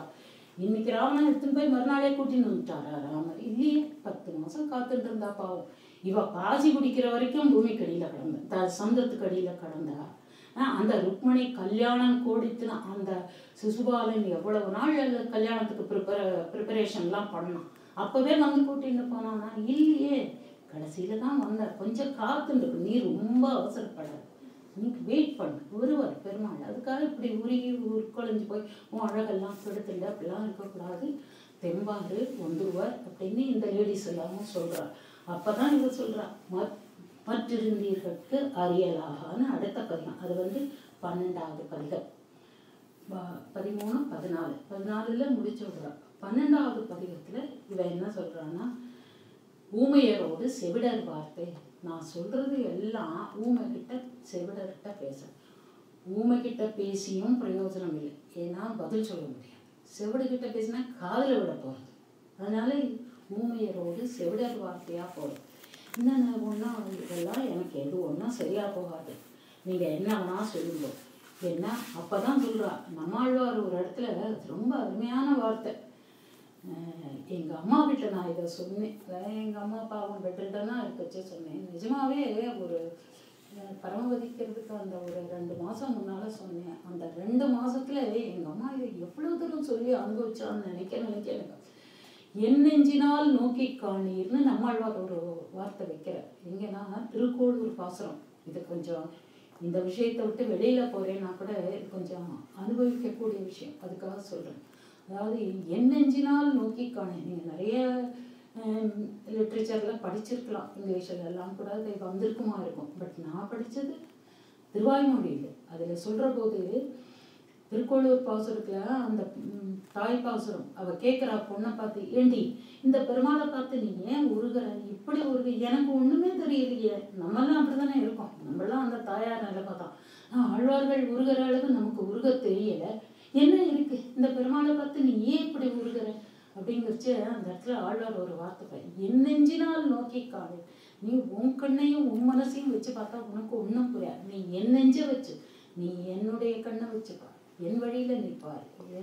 அதாவது ஒரு ஆதரோட அவளுடைய மனோபாவத்தை புரிஞ்சுட்டாதான் நம்மளால 100% அவள் ஒர்க்கை புரிஞ்சிக்க முடியும். அப்படிங்கிறத நம்மாழ்வார் சொல்வார் அந்த இடத்துல, என் நெஞ்சினால் நோக்கி காணிருந்தேன். நீ உன் மனசை வச்சுட்டு பார்க்காது, என் மனசை வச்சு நீ அந்த பெருமாளை பார்த்தேன்னா என்னோட ஜாஸ்தி நீ ஊருக்குவே அப்படின்னு. அதே மாதிரி இந்த இடத்துல சொல்ல, நீங்கள்லாம் என்னவோ இப்படி எனக்கு சமாதானம் பண்ணுறேன், பட் என்னால் அதை ஏற்றுக்க முடியல. இது மாதிரி என்னை வந்து நீங்கள் எனக்கு ஒரு உபகாரம் பண்ணுறதா இருந்தால் என்ன பண்ணுங்கோ, என்னை வந்து பெருமாள் அங்கேருந்து இங்கே வராட்டா போகிறார், என்னை கொண்டு அவர் இருக்கிற இடத்துல விட்டுருங்க அப்படின்னு பிரார்த்திக்கிறது தான் இந்த 13ஆம் பதிகம். அதாவது பெருமாள் வடமதுரை, கோவர்தனம், துவாரகா எவ்வளவு இடத்துல இருந்தார், விளையாடினார், எல்லாம் அந்த இடங்கள்லாம் திருப்பி அவர் வரலாம். இல்லை நந்தனோட வீடு இருக்குது, நந்தகோபரோட வீடு இருக்குது. அந்த பொய்கை கரையில் அன்னைக்கு ஒரு நாள் துணிய வஸ்திரங்களை எடுத்துன்னு விளையாடினானே அந்த பொய்கை கரைக்கோ இல்லை யமுனை கரையிலே எங்கேயாவது கொண்டு என்னை விடுங்கோ, என்னால் இனிமேல் இந்த ஊரில் இருக்க முடியாது, நான் அவர்கிட்ட போகணும்னு பிடிவாதம் பண்ணேன். இதுதான் நிறைய இந்த காலத்தில் அப்படி தான் இருக்குது. இப்போ பாதி மாப்பிள்ளை அமெரிக்காவில் இருக்கான், பொண்ணெல்லாம் இதே தான், ஒன்றை இவளை கொண்டு அங்கே விடணும், இல்லை அந்த பிள்ளை இங்கே வந்து இவளை கூட்டிகிட்டு போகணும். தவியாக தவிக்கிறான். அது மாதிரி அப்போ இவ சொல்கிறா, இல்லைம்மா நீ ரொம்ப உருக்குலைஞ்சு ஒரு மாதிரி போயிட்ட, உன்னை கூட்டின்னு போய் அவ்வளோ தூரம் உன்னை அழைச்சின்னு போக எங்களால் முடியாது, வேறு ஏதாவது வழி சொல்கிறோம். அப்போ இவ சொல்கிறோம் அப்படின்னா எனக்கு இன்னொன்று சொல்கிறேன். கண்ணன் எனும் கருந்தெய்வம்னு 13வது பதிகம் அதில் சொல்கிறா, சரி பெருமாள் இருக்கிற இடத்துக்கு என்ன கூட்டின்னு போக முடியாதுன்னு சொல்கிறேன், அப்போ ஒன்று பண்ணுங்க, அவர் உபயோகப்படுத்திய சாமான் ஏதாவது கொண்டு வந்து எனக்கு கொடுங்க. அவருடைய பீதக வாடை, அவர் அந்த ஒரு வஸ்திரம், அவரோட வஸ்திரம், இவர் கேட்குறாருன்னு உடுத்து கலைஞனின் பீதக வாடை உடுத்து கலத்ததுண்டு. பெரியாழ்வார் அவள் அப்பா கேட்ட மாதிரி இவளும் கேட்குறா, பெருமாள் அணிஞ்ச வஸ்திரம் இருக்கும், அதை ஒன்று கொடுங்க, அதை வச்சுட்டு நான் சந்தோஷப்பட்டுப்பேன், பெருமாளையே அடைஞ்ச மாதிரி. இல்லை அவர் வனமாலை சாத்தி வைப்பார், அந்த மாலையை கொடுங்க, இல்லை அதுலேருந்து ஒரு புஷ்பமான கொடுங்க. சரி அதுவும் இல்லையா, மயில் பீலி வச்சுருப்பான், ஏதாவது ஒன்று கொண்டு கொடுங்க. அதுவும் இல்லையா, திருமுடியிலேருந்து திருவடி வரைக்கும் திருத்துழாய் சாத்தின்னு இருக்கான், அந்த திருத்துழாயிலேருந்து ஒரு எதாவது கொண்டு வந்து கொடுங்க, எனக்கு அது போதும். அவரோட ஞாபகார்த்தமாக வச்சுக்கோன்னு கொடுத்துட்டு போறாரு ஒரு சில அந்த மாதிரி இந்த சாமானை பார்த்து அவனையே கிருஷ்ணனையே பார்க்குற மாதிரி நினச்சி நான் சந்தோஷப்பட்டு போயிடுவேன், ஏதாவது ஒன்று கொண்டு வந்து கொடுங்கன்னு கேட்குறான். இந்த இடத்துல தான் திருத்துழாயுடைய பெருமையை பற்றி வெளிவெல்லாம் அழைசிங்கர் 45ஆம் பட்ட அழைசிங்கர் ஆன்மீகம்னு ஒரு கிரந்தம் எழுதியிருக்கார். அதில் திருத்துழாயோட பெருமையை பற்றி, அதாவது பெருமாளோட திருவாராதனத்துக்கு திருத்துழா அவசியம் வேணும் அப்படிங்கிறச்சு அந்த துளசியினுடைய மகாத்மியத்தை சொல்லிட்டு வச்சே சொல்றாரு. பெருமாளே துளசி கிட்ட வந்து ஹே துளசின்னு கூப்பிட்டு சொல்றாரு, அம்மா உன்னை எனக்கு ரொம்ப பிடிச்சிருக்காரு. அப்போ சொல்றச்சே திருவாராதனத்துக்கு அழைசிங்கர் எழுதுறாரு, திருவாராதனத்துக்கு பெருமாளுக்கு உலகத்துல இருக்கிற எல்லா பூலையும் த நம்பர் 1 பெருமாளுக்கு பிடிச்ச புஷ்பம் துளசி புஷ்பம் தான்.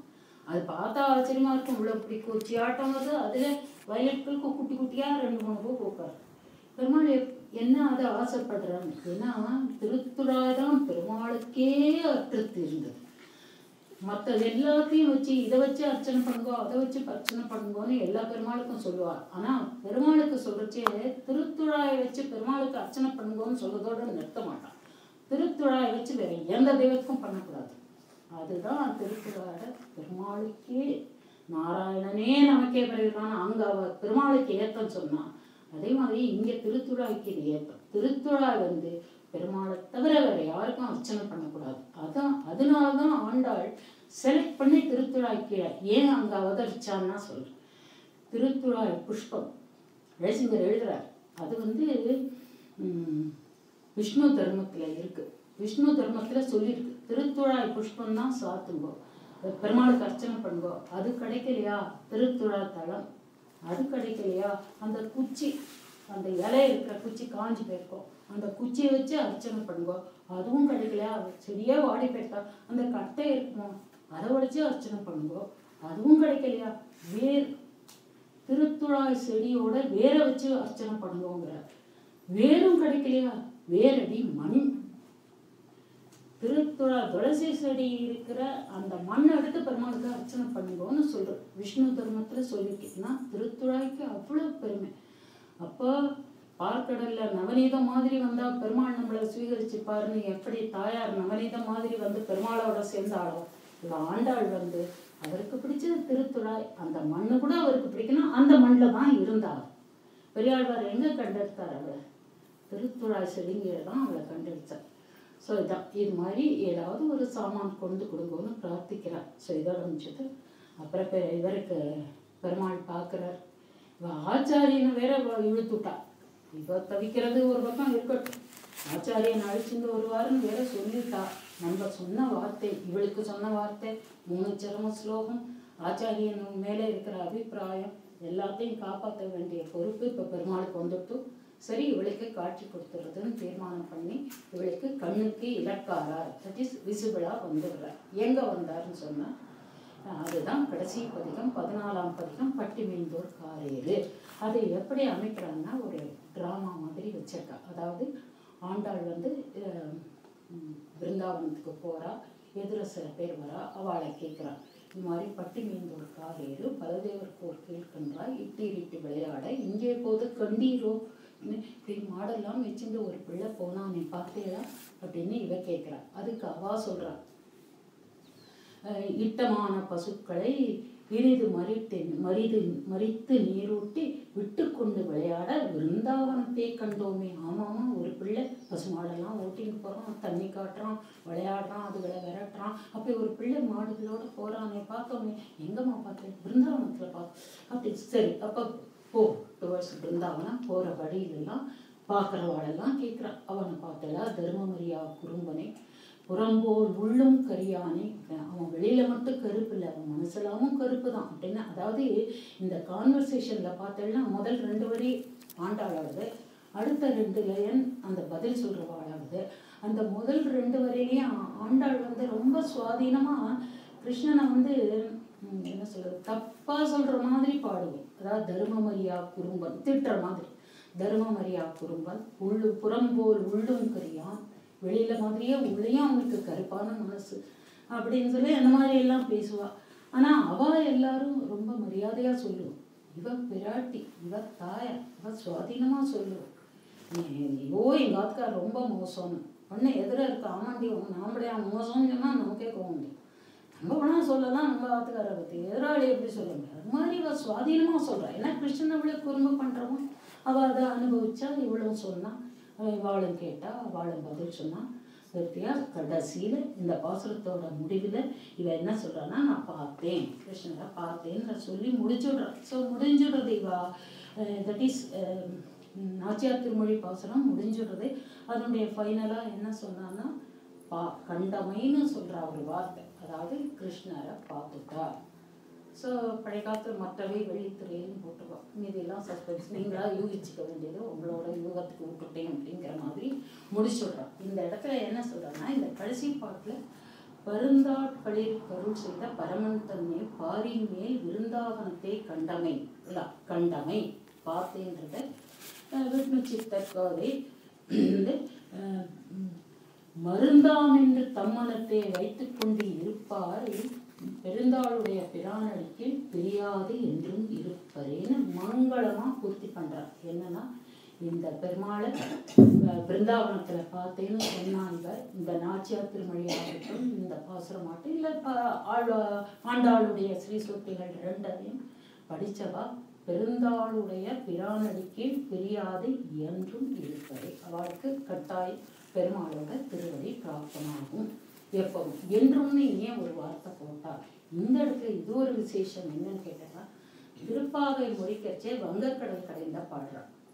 அங்க முடிச்சே எங்கும் திருவருள் பெற்றுன்னு சொன்னான். இங்க பிரியாது என்றும் இருக்கு. அங்க சொன்னது எங்கும், இங்க இருக்கிறது என்றும். இது கொஞ்சம் தமிழ் தெரிஞ்சவா கொஞ்சம் யோசனை பண்ணி பாருங்க. எங்கும்னு சொன்னா பிளேஸ், அது மென்ஷன் பண்றது பிளேஸ். அப்ப என்ன பிளேஸ்? இங்கே அங்கே 2 இடம்.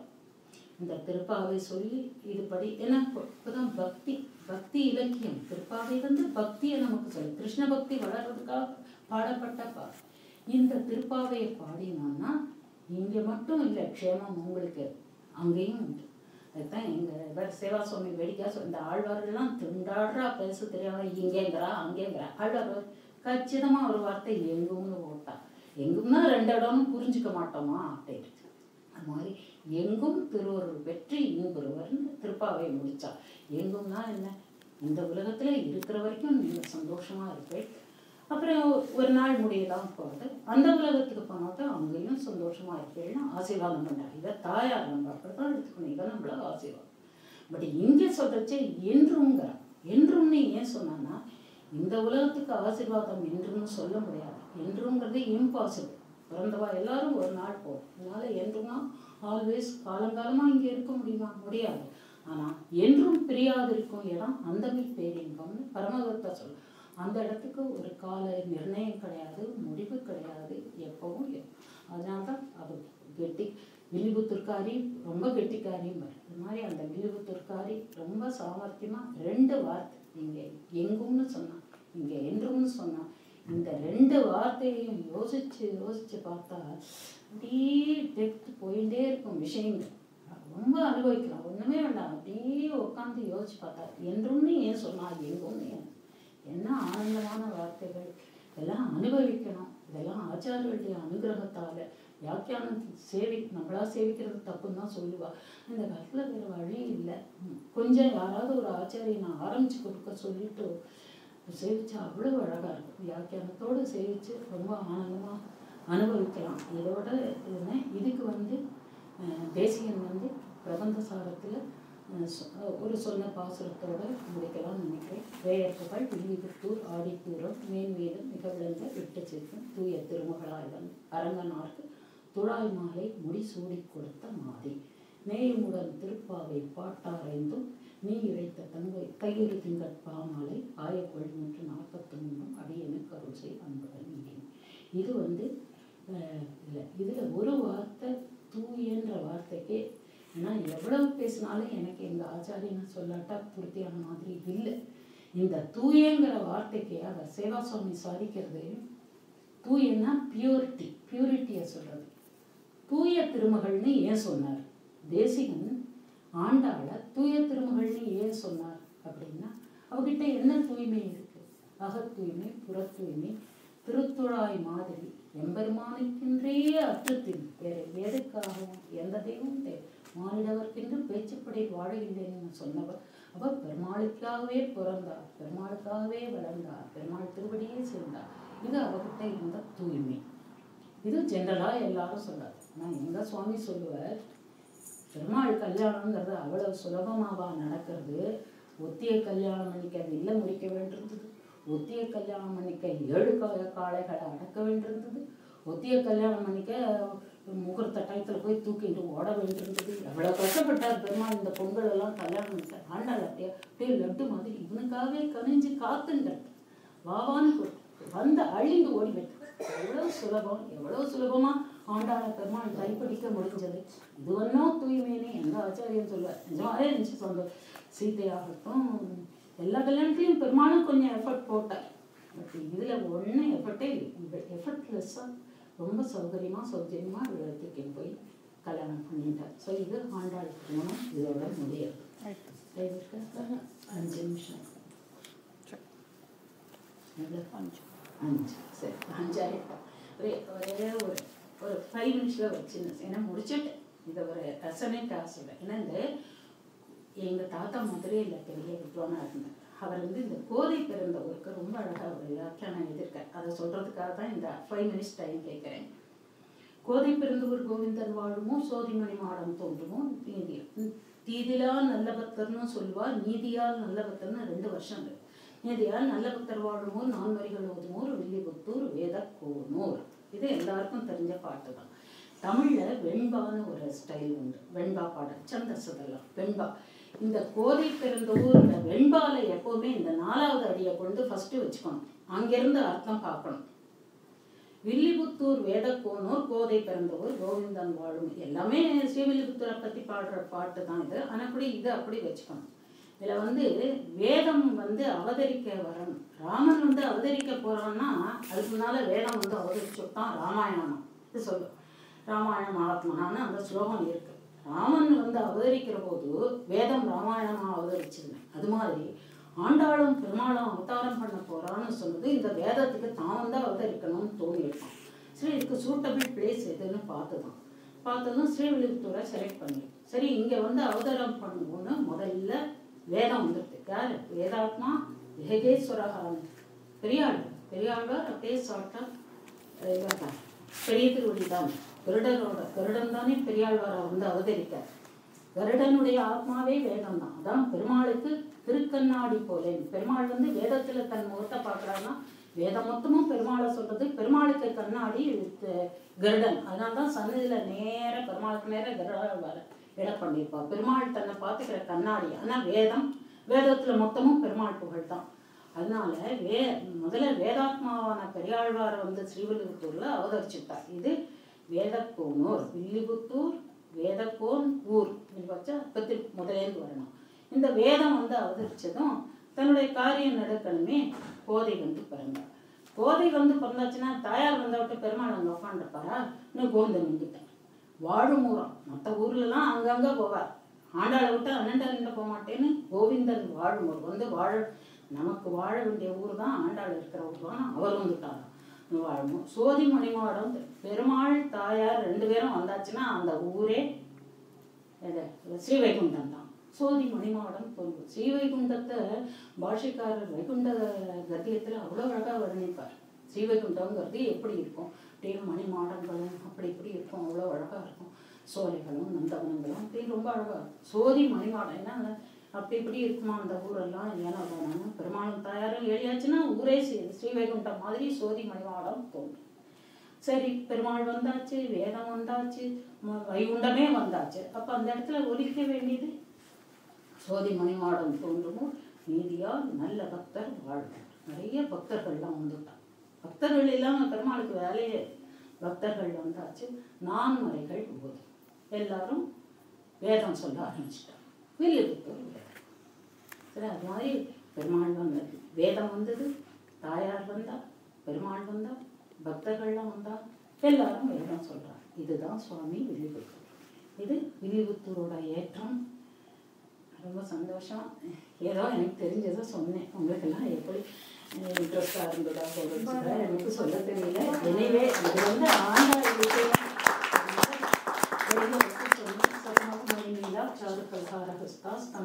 தாண்டி சாந்திர வாத்சல்ய சிந்து அழகு விரிதாதி ஸ்ரதிரா கிருஷ்ணநாதா விலசத்து கிருதிகோதா விஷ்ணு சித்தா மதர்.